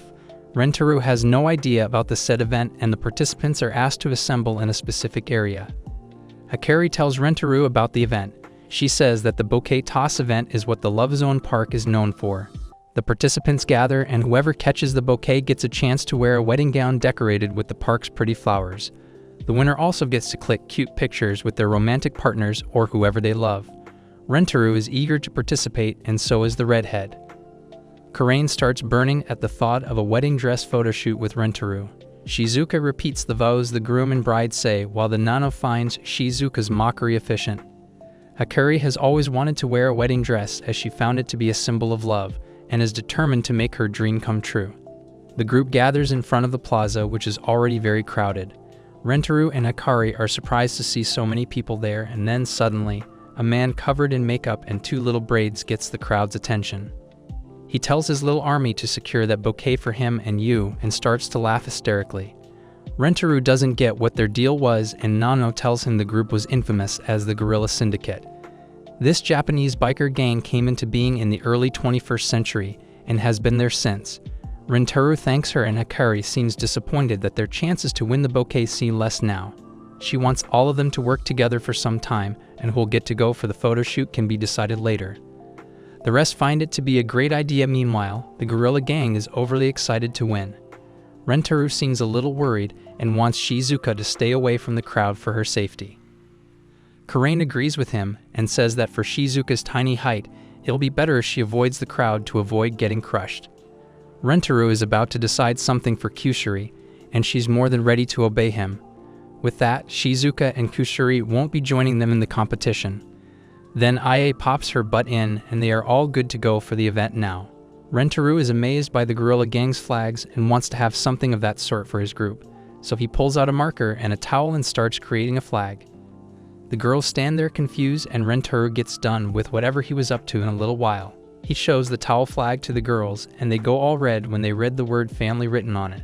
They then join their hands together as the Rentaro family and are ready to win the bouquet toss competition. Little Shizuka was hopping up and down to support her group, and the Gorilla Gang's men found her really adorable. The bouquet event is about to begin, and the host tells the participants to avoid any physical attacks. He then invites the guest who will be tossing the bouquet. It was Baba Ann, the supersonic arm, and the previous shot putter. Rentaro is surprised to see his principal there. He knew she was into sports, but the fact she'd been a shot putter was new to him, and Karane says that Baba Ann owned every kind of sport. Rentaro finds her too perfect to be a human, and the woman blows a kiss to the crowd. When the host asks for Baba's thoughts on the event, she says she doesn't wish happiness upon anyone and wants the bouquet to disappear in the air. The host is at a loss for words, and with that, the countdown to start the event begins. As soon as it counts to 1, Baba jumps into the air and throws the bouquet towards the crowd like the true tosser she is. The crowd hurriedly follows the bouquet, and Rentaro assumes that the posy will take a while to land when Karane asks him what should be done. So they keep running as fast as they can. Meanwhile, the Gorilla Gang's men are cleaning up the people in the back. Rentaro is shocked to see the violence of rules, and right then, the Gorilla Man punches a man out, violating the rule again. He then spun another one out of the game, and the victim was about to hit Hikari, but Karane came to her rescue just in time. Karane ties her hair up and declares that she'll be joining the Gorilla Gang if the rules are going to be violated like that. The group finds her really cool, and Karane starts to fight the gang's leader. She says she'll be joining the training session if that's what it takes to win. The other man was shocked by how strong the girl was and says she's like a gorilla herself. Karain tells Rentaro to grab the bouquet while she takes care of the Gorilla Man. The Gorilla Man signals his men to start the Goricane, and they follow his command right away. The Goricane tornado takes the bouquet in it, and the Gorilla Man is happy thinking the victory was his. Rentaro notices that and then sees a bird coming down towards the bouquet. It was not a bird but Shizuka who was flying, holding the towel poster as a parachute. Rentaro figures that she must have flown away because of her light weight when she was cheering beside the gorilla gang. While Shizuka is in the air, the bouquet happens to float by her and she seizes the opportunity to grab it. As she holds the bouquet, she loses the towel as a glider and starts falling down. She doesn't want to die yet, and her friends don't either. Rentaro runs towards her and wants to prevent her from getting hurt. The three girls gather around and hope to catch Shizuka on their bouncy chests. But the game turns around and Rentaro safely grabs her before she hits the ground. Shizuka hugs Rentaro and starts to sob, begging him to marry her. The Gorilla Man starts to cry for losing and Karain holds her hand out to shake hands with him as a gesture of gratefulness. She was glad that she was busy fighting the gorilla and could avoid being with the rest of the group. And like that, the Rentaro family wins the bouquet toss competition. The group is happy and Hiraki reminds them to choose who will get to go for the photo shoot with Rentaro. For the toss, Hiraki brought a bunch of sticks, and Nano thinks she's horny for that. Hiraki decides whoever gets the one with the red mark on the end wins.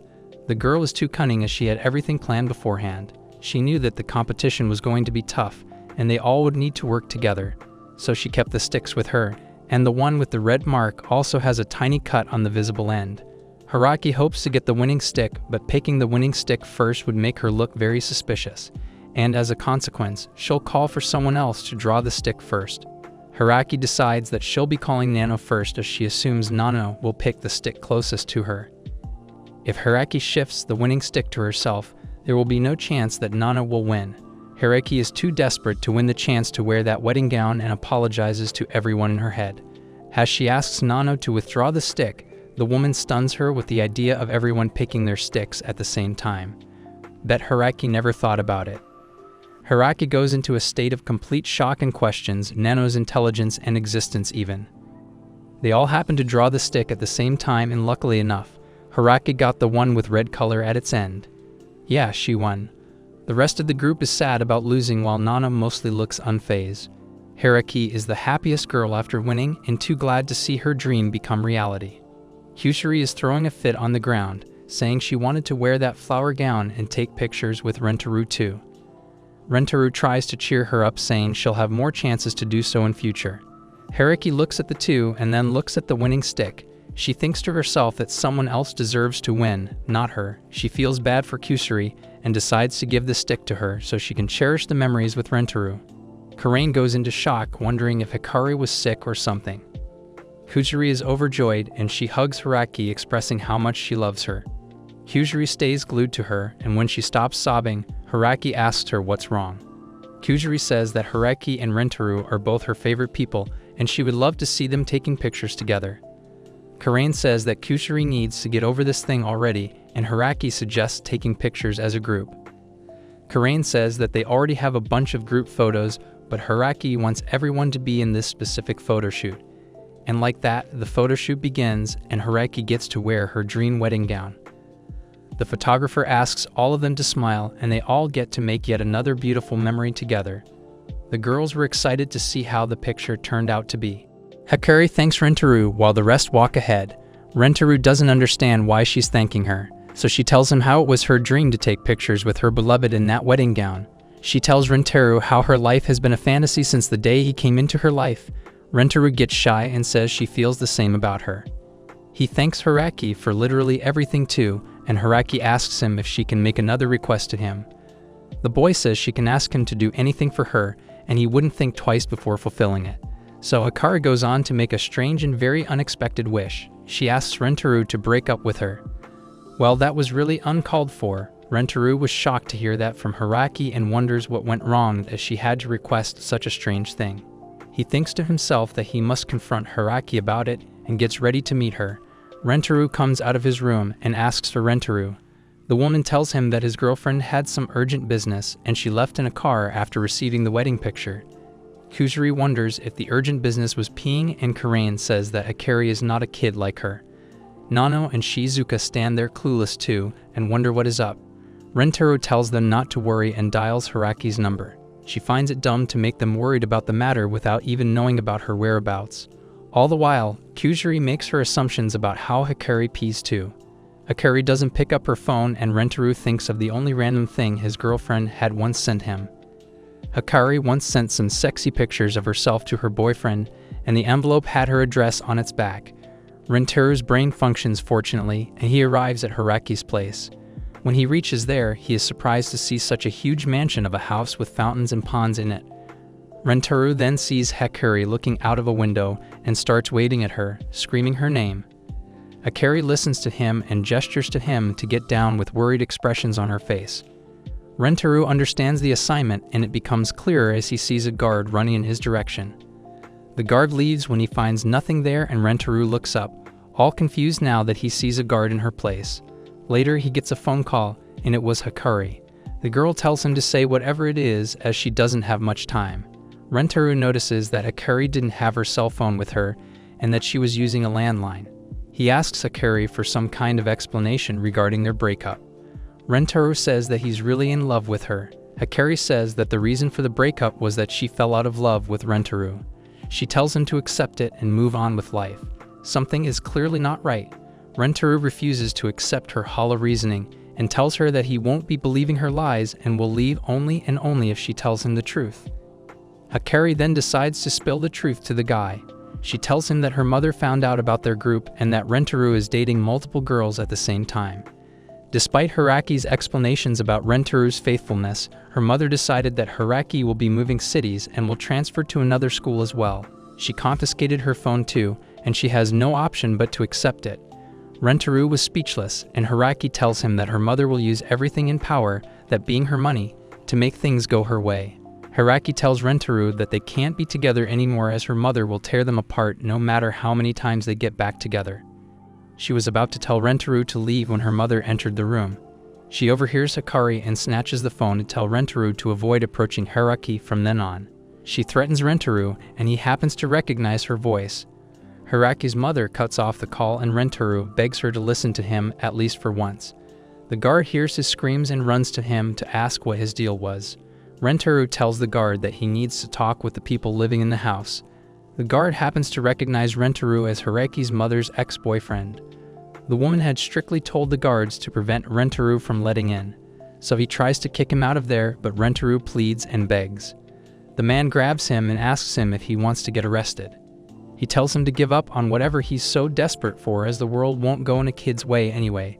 On the other hand, Hiraki's mother is scolding her for contacting Rentaro again. Hiraki begs her to let this whole thing go, but the woman doesn't have a heart, I guess. She threatens Hiraki that she'll send Rentaro far, far away from there if this keeps going on. Hiraki kneels down and begs for forgiveness. She promises that she won't go against her word again and asks her mother to let Rentaro go. Hikari walks up to her and says that is exactly how she's supposed to be in front of her. What kind of a mother is this woman? She then hugs Hikari and says the same thing every parent says. She tells Hikari that everything she's doing is for Hikari's own good. Hikari emphasizes on how Rentaro is a 5-timer and that she won't let a maggot like him destroy her flower of a daughter. The day is almost over and Rentaro is walking back to his place looking anything but himself. What Hiraki said earlier keeps replaying in his head. Hikari's threats keep ringing too, and the guards won't make it better either. He looks lifeless and gets really frustrated. He puts his hands against a wall aggressively and starts to scream. He's frustrated about everything that happened earlier and thinks of himself as a loser. Rentaro's got no power, no money on his hand, and as a kid, he's a stranger to love as well. He feels hopeless and just then, he sees a little plant growing down the wall. Seeing it makes the memories of the time spent with Hiraki flood back.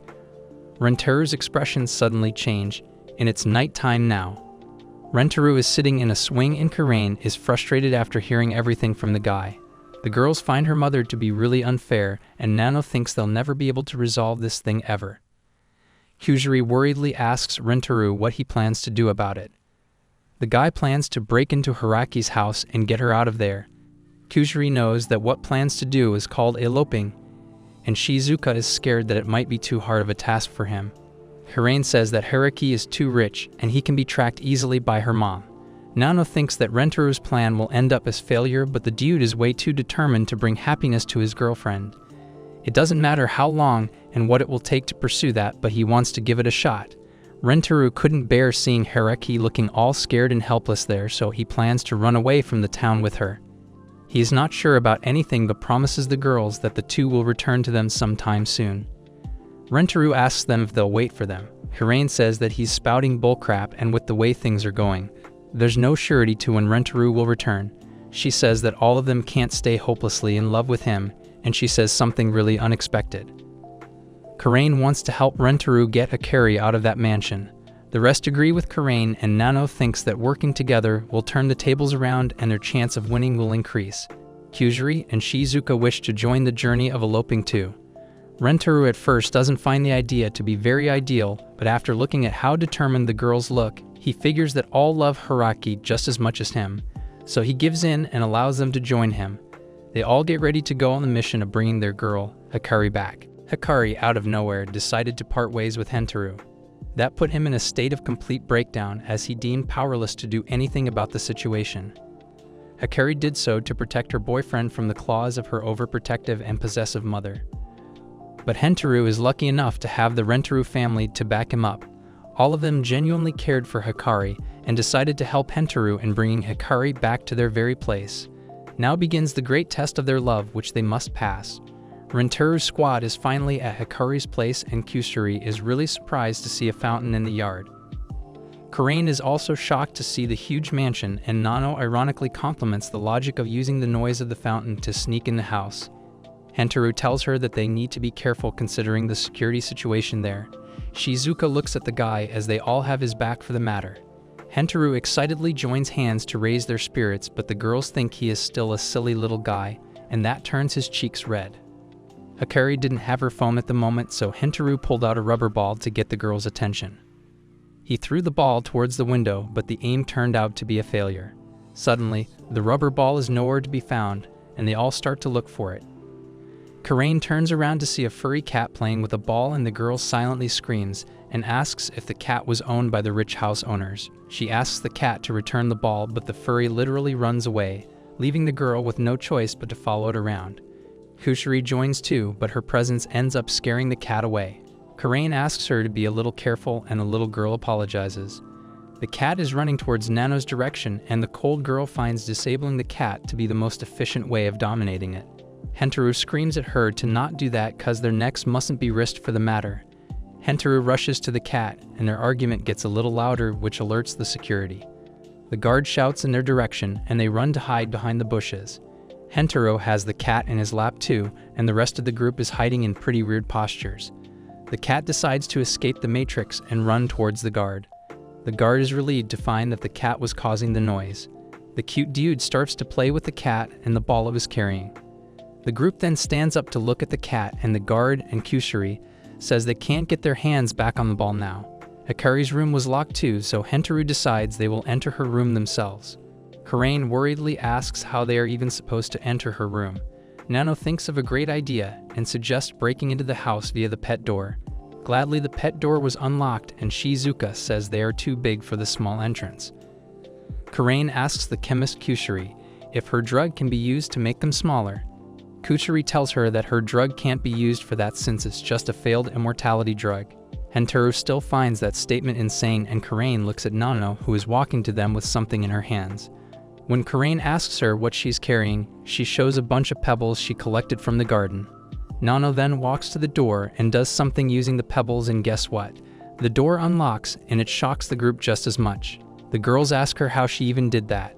Nano tells them that she figured out the lock's location and type by just looking at the door and hitting the lock with rocks at the correct position and speed to unlock it. She's a walking android for real, and Nano says that delaying their mission will lead them to failure.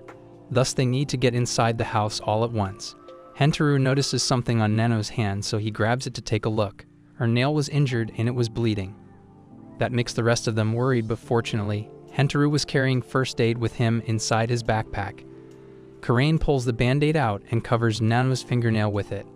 The girl scolds her for being so careless, and Nano tells her that she needed to use her nail to make sure her trick worked. When Karain scolds her again for being reckless, Nano tells her she did so cause she owed to return the favor to Hikari. Then a flashback of Hikari fighting for Nano plays in her mind, and she closes her eyes. She tells the group that she wants to help Hikari. They finally step feet inside the premises of the mansion, and something scary pops out of nowhere. It was an angry dog staring at them with bloody red eyes. Kusari screams in fear, saying it was a bear, but as soon as the moonlight enlightens the dog's feet, Karain realizes it was an elite people's guard dog. It looks really angry, and Hentaro tells the girls that they'll fail if it attacks them. He commands them to leave through the door right away, and they follow. All of them are in the yard again. And panting out of fear and relief, Kusari says she almost peed her pants because of the guard dog. Hentaro realizes that Shizuka was not with them. He doesn't want to know where she would be, but he looks back inside nonetheless. And there Shizuka was, shivering in one place, in an immobile state with the dog holding her hostage. Hentaro stands there in shock while Shizuka is telling the dog to let her go as she doesn't taste that good. Shizuka is too scared to get herself to stand on 2 feet. Hentaro starts shouting her name, and Nano shuts his mouth. She tells him that doing so will provoke the dog even more, and the guards will take no mercy on them either. Nano tells Hentaro that she has some theory in her mind. Poor Shizuka is sitting there in fear with teary eyes, regretting coming along with the group. She tells herself that she should have stayed back if she was going to burden the group instead of helping them out. Then the good times spent with Hikari flood her mind, and she immediately remembers her goal. She realizes that she's there to help her lovely Hikari-san. Rentaro would also risk his life to do anything for his girlfriend, and that revives the dead spirit in Shizuka. She tells herself that she's there to do the same, and she lays down with tears rolling down her face. Shizuka outs herself for the heroic sacrifice, and that is all she can do at the moment. She wishes well to her stupid friends, and Rentaro calls for her in the back. The guard dog starts to approach the girl, and her heart is pounding. The girl closes her eyes to accept death, but literally seconds later, she's woken up by some licking noises. She opens her eyes in shock to realize the dog was actually licking her cute cheeks with love.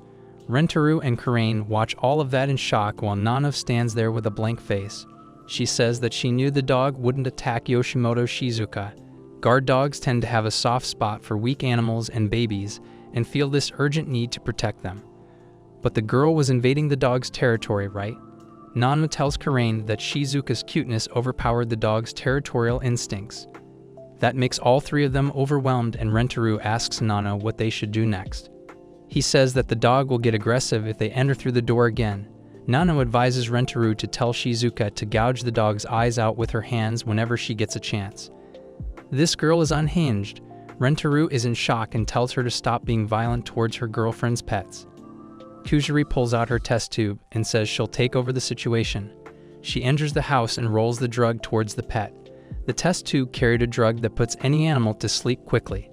That relieves Rentaro, and Kusari tells Shizuka to use that drug. I can tell where this is going. Shizuka drinks the drug herself instead of feeding it to the dog. That puts the girl to sleep instantly, and Rentaro and Karain can't believe their eyes. Karain screams at the unconscious Shizuka for being an idiot. Kusari is crying frustrated tears too. They don't know what to do now, and moments later, the dog falls asleep too. That gives them an option to quickly get in and wake Shizuka up using the reversing medicine. They're finally inside the house, and the hallways are really long. Rich people's cat appears in the rich people's hallways, and Karain is still bitter about the rubber ball. Rentaro tells her to chill, and suddenly, a buzzer is heard. They all look towards its direction, and Rentaro realizes it was the security. They all start to panic as they're stuck inside the house. The cat saves them again, and the wholesome guard approaches it to pet the cat and give it some treats. For being a bad boy, the guards are tired of the cat's crap and can't stop wondering where it keeps appearing from. Same. As the guards leave, the group stands there behind a wall, holding their breaths. They all are praying to not get caught in their head. When the guards finally do leave, they breathe for a while. Rentaro is scared of infrared sensors, and Shizuka thinks it'll be hard for them to even step foot inside the house. Nano tells them that they can't enter the house unless they have IR goggles. Kusari tells them to not worry as she's carrying infrared eye drops in her pocket. Rentaro shouts in utter shock, and Kusari tells him to use the medicine if he finds it too bad. That humbles the boy real quick, and he says he's okay with using it. Karain is holding a weird Nano back while the boy is busy with the droplets. Kusuri is kinda hyping him up and decides to finally mention the side effects of the drops. She tells him that the droplets will cause blindness temporarily, so he needs to be careful. At least she told him about it. She tells Rentaro to close his eyes and Karain picks up the envelope Kusuri dropped earlier. Nano is about to mention an address, but Kusuri quickly snatches the envelope from Karain's hand and hides it in her pocket. She seems a little sauced, so Karain asks her what's the deal. The address was written in English and Nano tells Karain that it was addressed to a foreign research team. That makes Karain remember the time Kusuri mentioned wanting to make into her dream research team.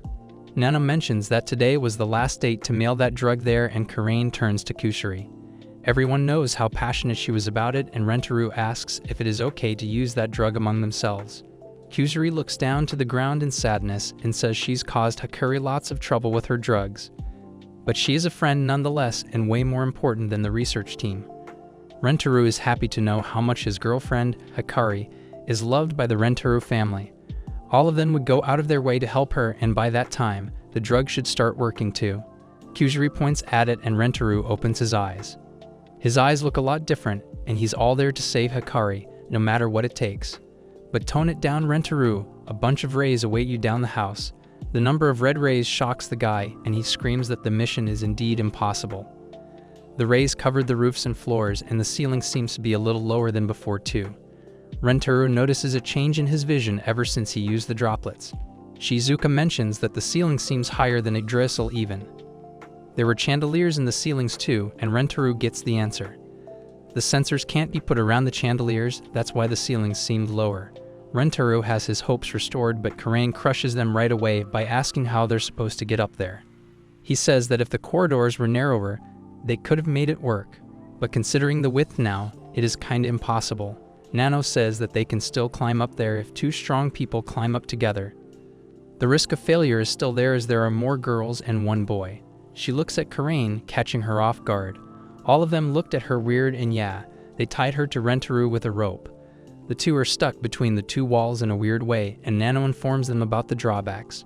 Rentaro cuts her off, saying it is Karain and him after all. They will be in sync, but Karain is tired of it already. And off they go to succeed. Hopefully, they finally make it above the sensors. They just need to cross the rest. They keep moving and pass the chandelier too. At one point, Karain seems a little off, so Rentaro asks if she's okay. She says it was nothing, and Rentaro mentions how her silky clothes are slipping, and he almost thought something else. Poor girl's panty is showing, and the way Rentaro is holding her is making her feel something. They keep up, and Karain is having a hard time dealing with the way Rentaro is holding her waist. She's literally begging the guy to not press that hard on her belly. His cheeks are slipping over her tummy, and the heat seems to be rising. She is internally screaming and her eyes are teary. They end up making it in the end, and the rest are happy with the success. Rentaro and Karain will keep on moving ahead, and the guy tells the three of them to hide outside and stay ready to run.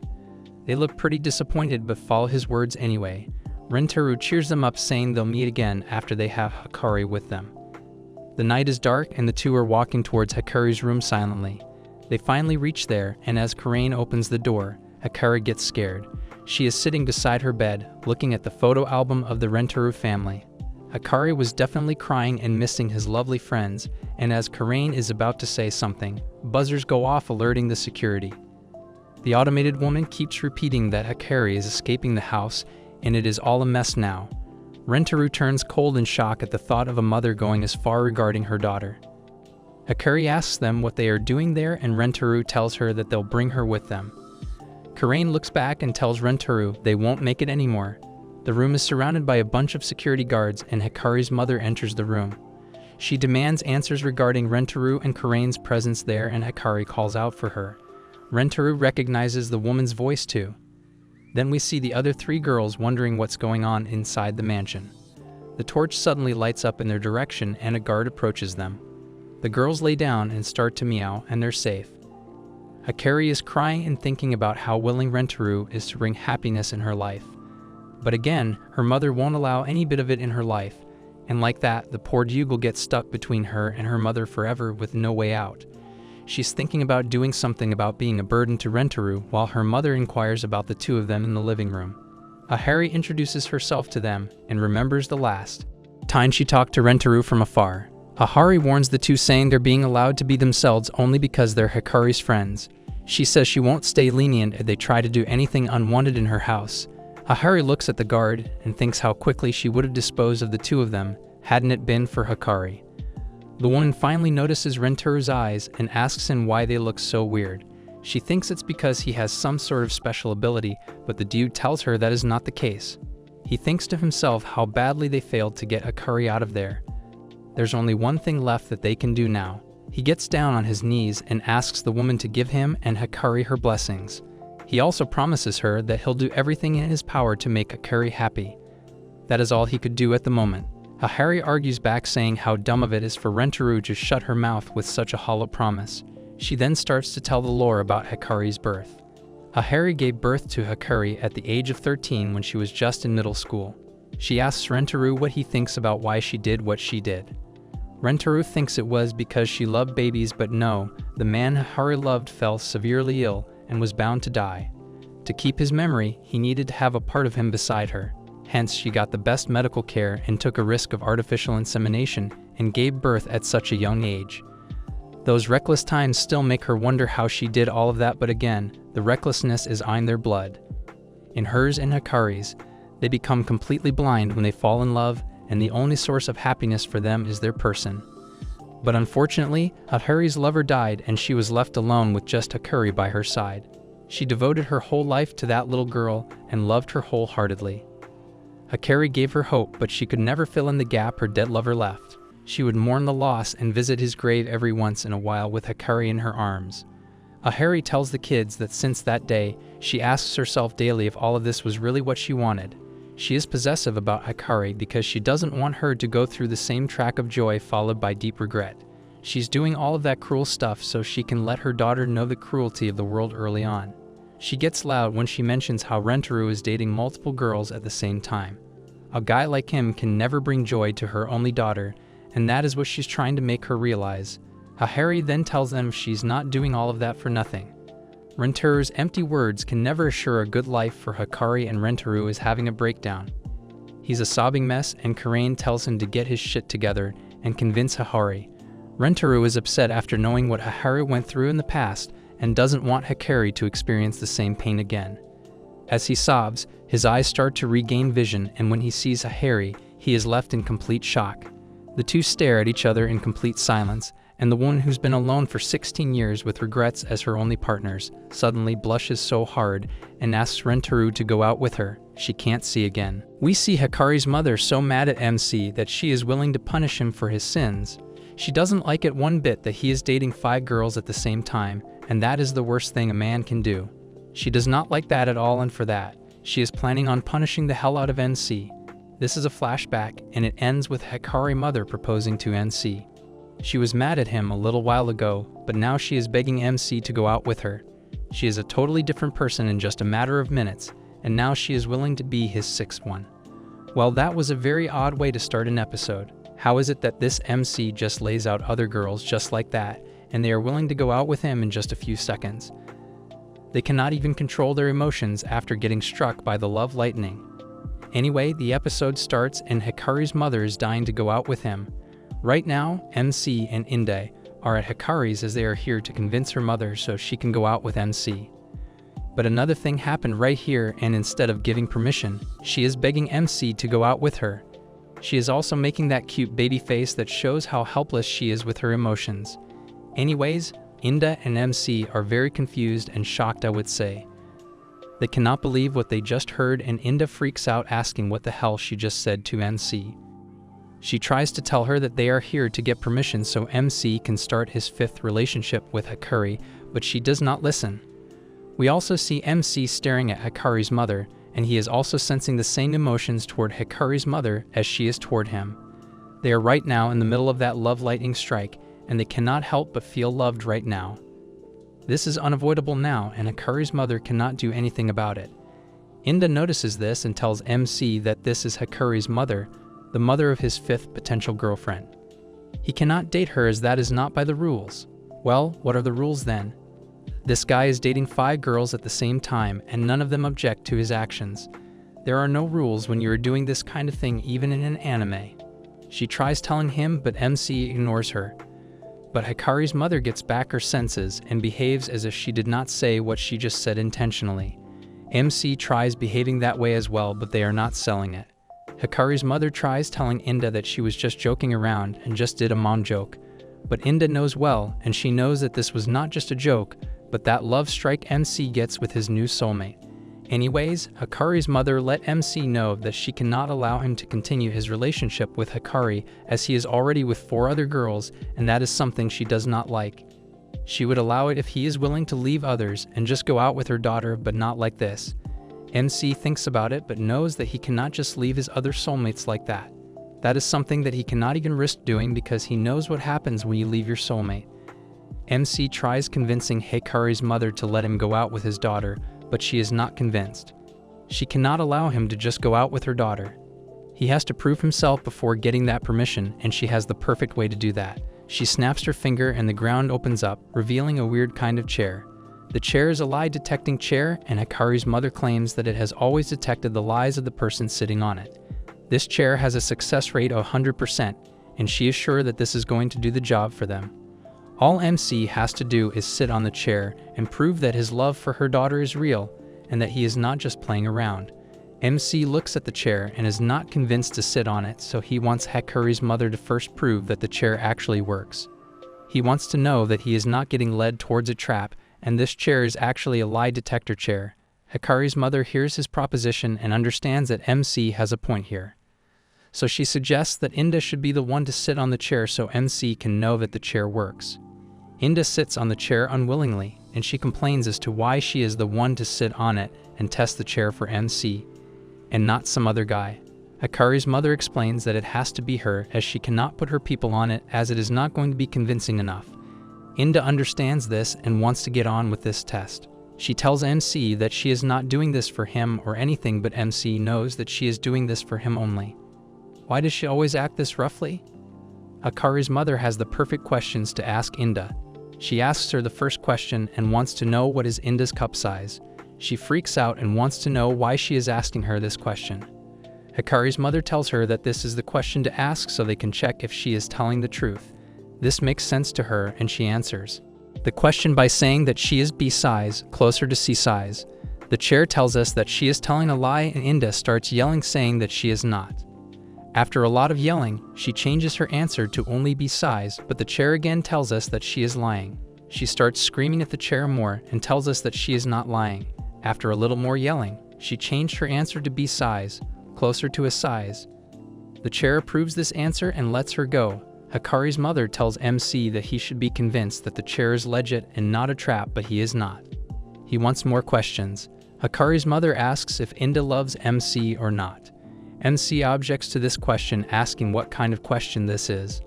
Inda also starts yelling, saying that this is a strange question and one that should not be asked. Hikari's mother cannot understand why Inda has to yell every time, but MC tells her that this yelling is what makes her cute for him. This thing about her is the only thing that is unique to her and what makes her gosh dang cuter. Inda wants to get this over with so she can get out of this lousy chair. Anyway, she answers the question and tells him that she loves him. The chair tells us that she is lying. This makes MC fall to the ground and bleed everywhere. She answers it again, saying that she loves him very, very much, but the chair again tells us that she is lying. This only increases MC's bleeding, and he is spewing blood everywhere.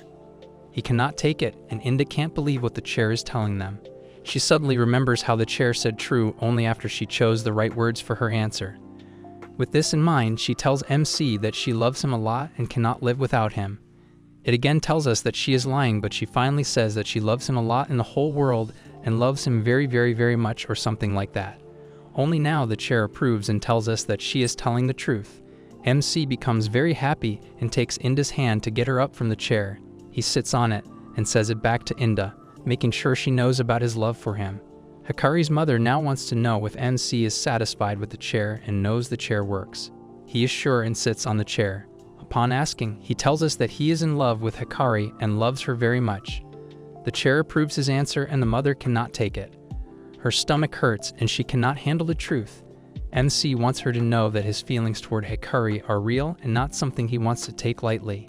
Hikari's mother gets up straight and refuses to believe the chair. She says that the chair is nothing but a machine at the end, and she cannot take its answer as something final. Inda is mad, and she cannot just let her do this to her. After she took her dignity making her confirm her love like that, she is not going to let her get away with this.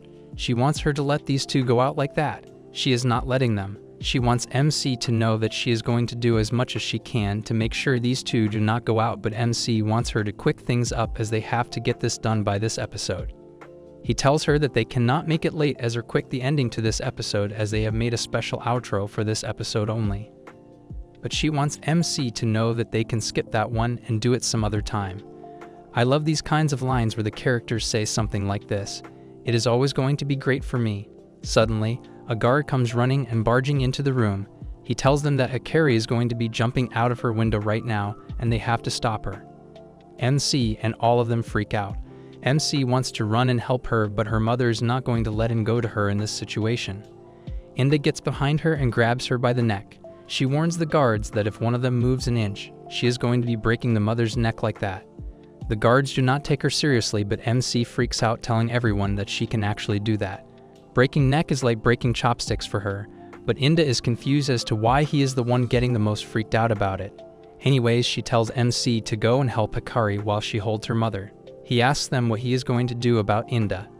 Inda wants him to know that he can make time to come and get her some other time. She knows that they are not going to be away for more than some time. She told him some time ago that he cannot just leave them and stay gone forever while they are still in love with him.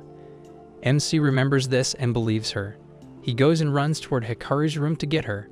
Meanwhile, her mother overcomes Inda's grab and tells her that she cannot just control the mother's love like that. She actually makes Inda move a bit with her force. She is dragging Inda with her, and Inda cannot seem to be controlling her anymore. But Inda knows that she cannot if she lets her go this time. She is going to be making sure that Hikari and MC do not go out again, and that is something that is going to crush MC. She cannot watch that happen, so she is going to be giving her best here to keep Hikari's mother from moving. She does her best and actually makes her stop moving a bit. On the other hand, in Hikari's room, we see her in the window and she is about to jump. Outside, the guards are trying to convince her not to jump, and behind them, all of the other MC's girlfriends are as well, and they are trying their best as well to stop her from doing this. But she is not listening to anyone right now. Suddenly, she hears MC's voice and he is right behind her, extending his arm toward her. He tells her that she does not have to do this and they can go somewhere away from her. She would love that, but she cannot just go with him. She knows that if she went away with him right now, he would always be shackled with her mother and his life would be miserable. She cannot do that to him, and for that, she is going to make this easy for him by jumping out of the window. But MC does not want that. He knows that his life would be miserable, but if she is not in his life, he cannot do anything. He knows that her not being in his life is the worst thing that could happen, and he would hate that. He would never forgive himself for not saving her right now. His life would be not okay, but with her by his side, they could do something and at least stay together. By doing that, MC would be happy instantly. This struck Hikari. She loved every word MC said. MC adds that he wants to live the rest of his life with her, and he knows that she wants the same as well. Hikari is in awe and she agrees with MC. Saying this, she starts crying and cannot help but feel loved right now. MC tells her that she has to come inside now, and she is going to be, but something happens. Her adrenaline wore off and now she is in her senses and she realizes where she is. She is on the edge of the window and now she realizes how high up she is. She starts shaking and she cannot help it. MC knows what is happening and tells her to just stay put and he will come to her. She tries to, but she slips and falls from the window. MC runs toward the window and he grabs Hikari's hand. He is on the edge of the window, almost sliding over while holding Hikari. He cannot hold her any longer or he is going to be falling to the ground with her. Hikari's mother and Inda come to the room as well on time and they freak out seeing them in this position. MC slips and they both fall. MC knows that he would never let anything happen to Hikari, so he grabs her close and pushes himself off the wall toward the pool. They fall in the pool and Ai and Shizuka jump in the pool to save them. Shizuka passed out herself, but Ai was able to get them both out in time. Out on the ground, MC gets his senses back after a while and he grabs Hikari, hugging her tightly. He tells her that he is very glad that she is safe. He would die if something happened to her. Hikari's mother comes down and she looks at them, knowing that MC was true when he said that he loves Hikari. He loves her so much that he is willing to put himself in danger just to save her. She asks MC if he knows that he would have been badly injured if he had not pushed them into the pool. He knows it vividly, and he did it on purpose. He cannot let anything happen to Hikari, and he again reminds her that he is telling the truth when he says that he would do anything for Hikari, even if it is killing himself. She cannot believe how lucky her daughter is, and she kneels in front of him, asking him to take care of her daughter. Meanwhile, Inda comes to Hikari and slaps her on the face, calling her an idiot. She hates her for making this situation like it is, and both of them start crying like children. On the other hand, MC tells Hikari's mother that he is going to be taking care of Hikari no matter what, and saying this, he grabs her hand and tells her that he is also going to be making her happy. She cannot believe what she is hearing right now. She asks him if this is his answer to her asking him out before, and it is. This shocks everyone. Hikari could not believe that her mother asked her boyfriend out before. Everyone is shocked, but it is set. Her mother tells her that she cannot blame her for asking him out because who would not ask this cute person out? She cannot understand her, but she is fine, I guess. All of the girlfriends still cannot believe that MC is going to be dating Hikari's mother. Anyways, she tells everyone that they are going to be sleeping over here, and before that, they are going to be taking a warm bath. Inside, the giant bathroom is set, and all of them go inside to enjoy their bath. Everyone is cleaning themselves, and all Kusuri can think of is how giant his bathroom is, and also how big Hikari's mother's melons are. She notices her saying this and shows her how big Hikari's are. They are both huge, and Kusuri is amazed. She notices that IAs are even better, and all of them start to show off their melons. Inda gets out of there as she does not want to be a part of this thing. She goes to the bedroom, and MC is sitting on the bed, waiting for everyone. He notices that Inda is back early, but her tummy is showing a little. He starts blushing because he cannot control himself looking at her belly. He tells her that her belly is exposed, and she gets very embarrassed. But she is confused as to why he is getting so worked up over some little tummy. But she suddenly remembers what happened before. MC was rubbing his face all over her belly, and he said that he was doing this for her, so she does not get hurt. He is a pair in her opinion, and she wants him to know that she was greatly embarrassed because of what he did back then. She wants a payback, and saying this, she jumps on top of MC. She starts rubbing her face on his belly as well, and MC is very embarrassed. She notices and asks how he is feeling, getting to know how she felt before. But she cannot help but feel the warmth of MC's belly. This is heaven for her. Suddenly, Kusuri comes into the room, and they both freak out and start doing push-ups to make her believe that they are doing nothing crazy. She sees them and wants to join them for this workout. Anyways, all of them come back, and Hikari's mother shows them the outfit wardrobe so all of them can get dressed up. Hikari explains that her mother loves every adorable thing and wants to dress it up as soon as she sees it. Now everyone starts to dress up, and MC looks away so they have their privacy. After they are done, Hikari's mother tells him that he can look now. He turns to have a look and is blown away by how hot Ai, Inda, and Hikari look. Hikari's mother tells him that Shizuka and Kusuri are the icing on the cake, showing them to MC. They are dressed up as little kittens, and MC feels like he is in heaven right now. They come and give him a kiss, and he is in the sky after getting all the kisses. MC and Hikari's mother cannot control their emotions, and Hikari's mother loses her balance a bit. She decides to go to the kitchen so she can have some water. MC gets up and decides to walk her to the kitchen while all of his girlfriends wait there. They get out of the room, and he notices that Hikari's mother has been holding in her emotions for a while now, and she cannot do it anymore. This is the exact moment she grabs MC and lets him know that she cannot control her emotions anymore. Saying this, she tells him that he has to come to her room right now.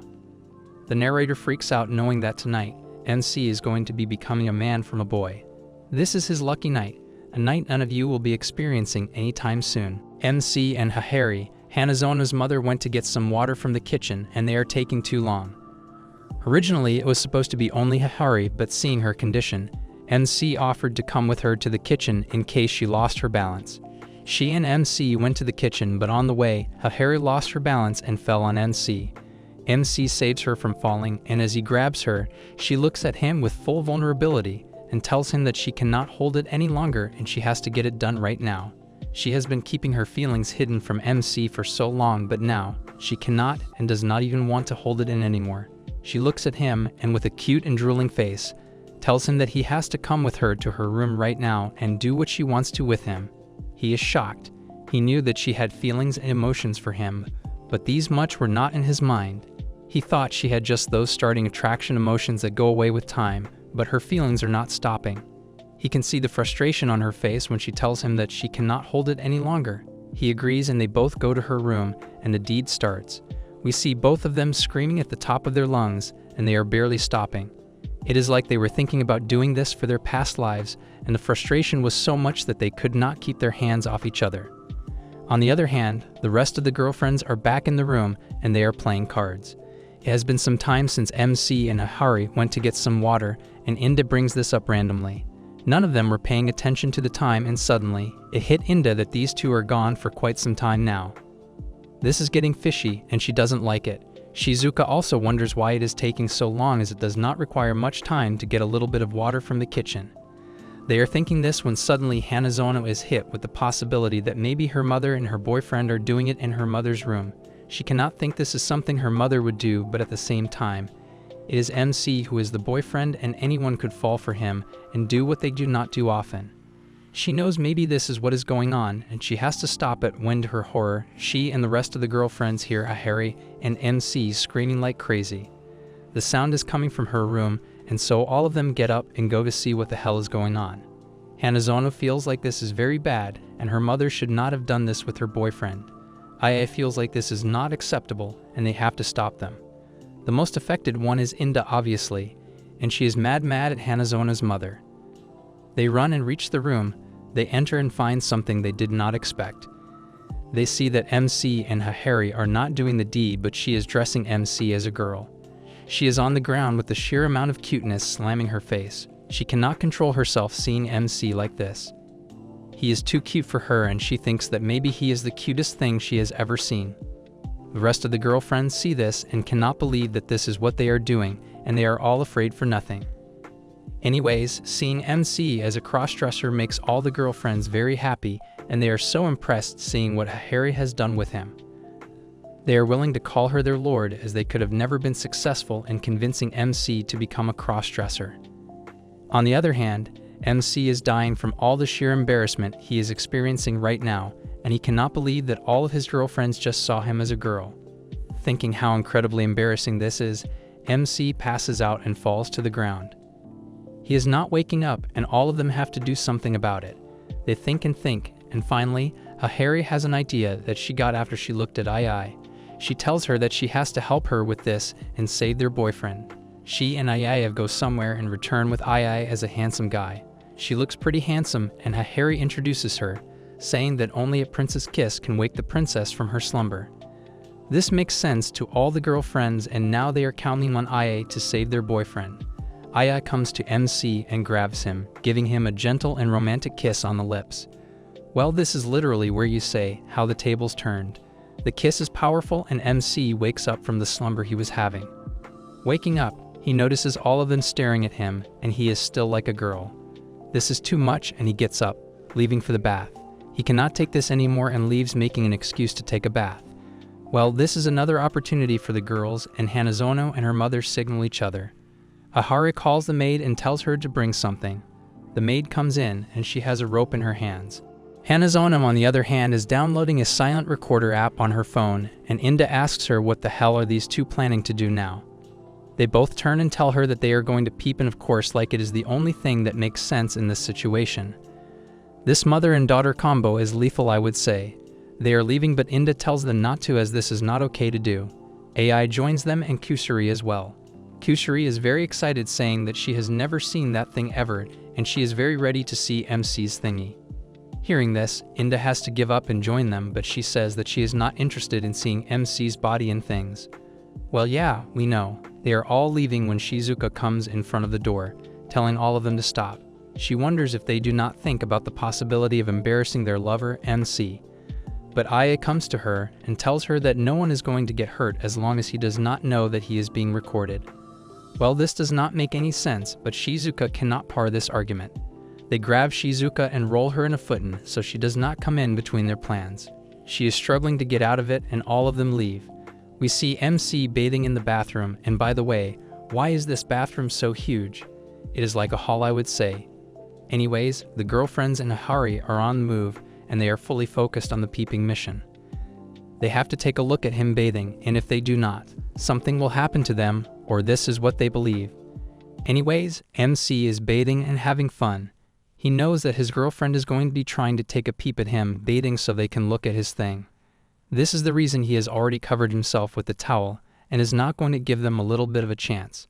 But he does not have the slightest idea that his girlfriends are fully on this mission and they are going to do anything to make sure they record him bathing. With this in mind, we see the girlfriends with the rope and they have suspended Kyusuri from the legs so she can have a look from the window. But the window is very small and she cannot see properly right now. She goes closer to the window and sticks her face to the window. It makes a little sound and MC fearfully turns to see what it is. He is scared to the core of seeing Kyusuri like this with her face in the window. He has no clue this is Kyusuri, and he feels like he just saw a ghost. He jumps up from the chair and covers his eyes, and by this time, Kyusuri tells the others to pull her up as the plan fails. He takes another look, and there is no one there. This house feels haunted to him now, and he wants to bathe quickly and get out of here as soon as he can. Shizuka is as she was in the foot and wrapped. She is trying her best to get out of this so she can save her boyfriend from the embarrassment he is about to experience. She thinks to herself what is going to happen. She feels like the girlfriends are going to see him bathing and he is going to catch them like this. He is going to feel guilty for being like this in front of them, and that is going to hurt him so much that their girlfriends will feel regret for doing this. And like this, everything is going to fall apart. Well, she is quite a thinker. She does not want this to happen, and so she is trying her best to get out of this. She jerks her body to see if she can loosen up this footing, but it does not work. She has an idea and she starts rolling her way out of the room toward the bathroom. On the other hand, the girlfriends and Harry have another way to peep in the bathroom, and Harry leads them toward it. She calls the maid and all of their girlfriends are together. They are in the attic and the stairs open to the attic. Harry explains that this is another way of peeping in the bathroom, and she is quite sure that this will be successful. They go in and they are crawling through the darkness toward the bathroom.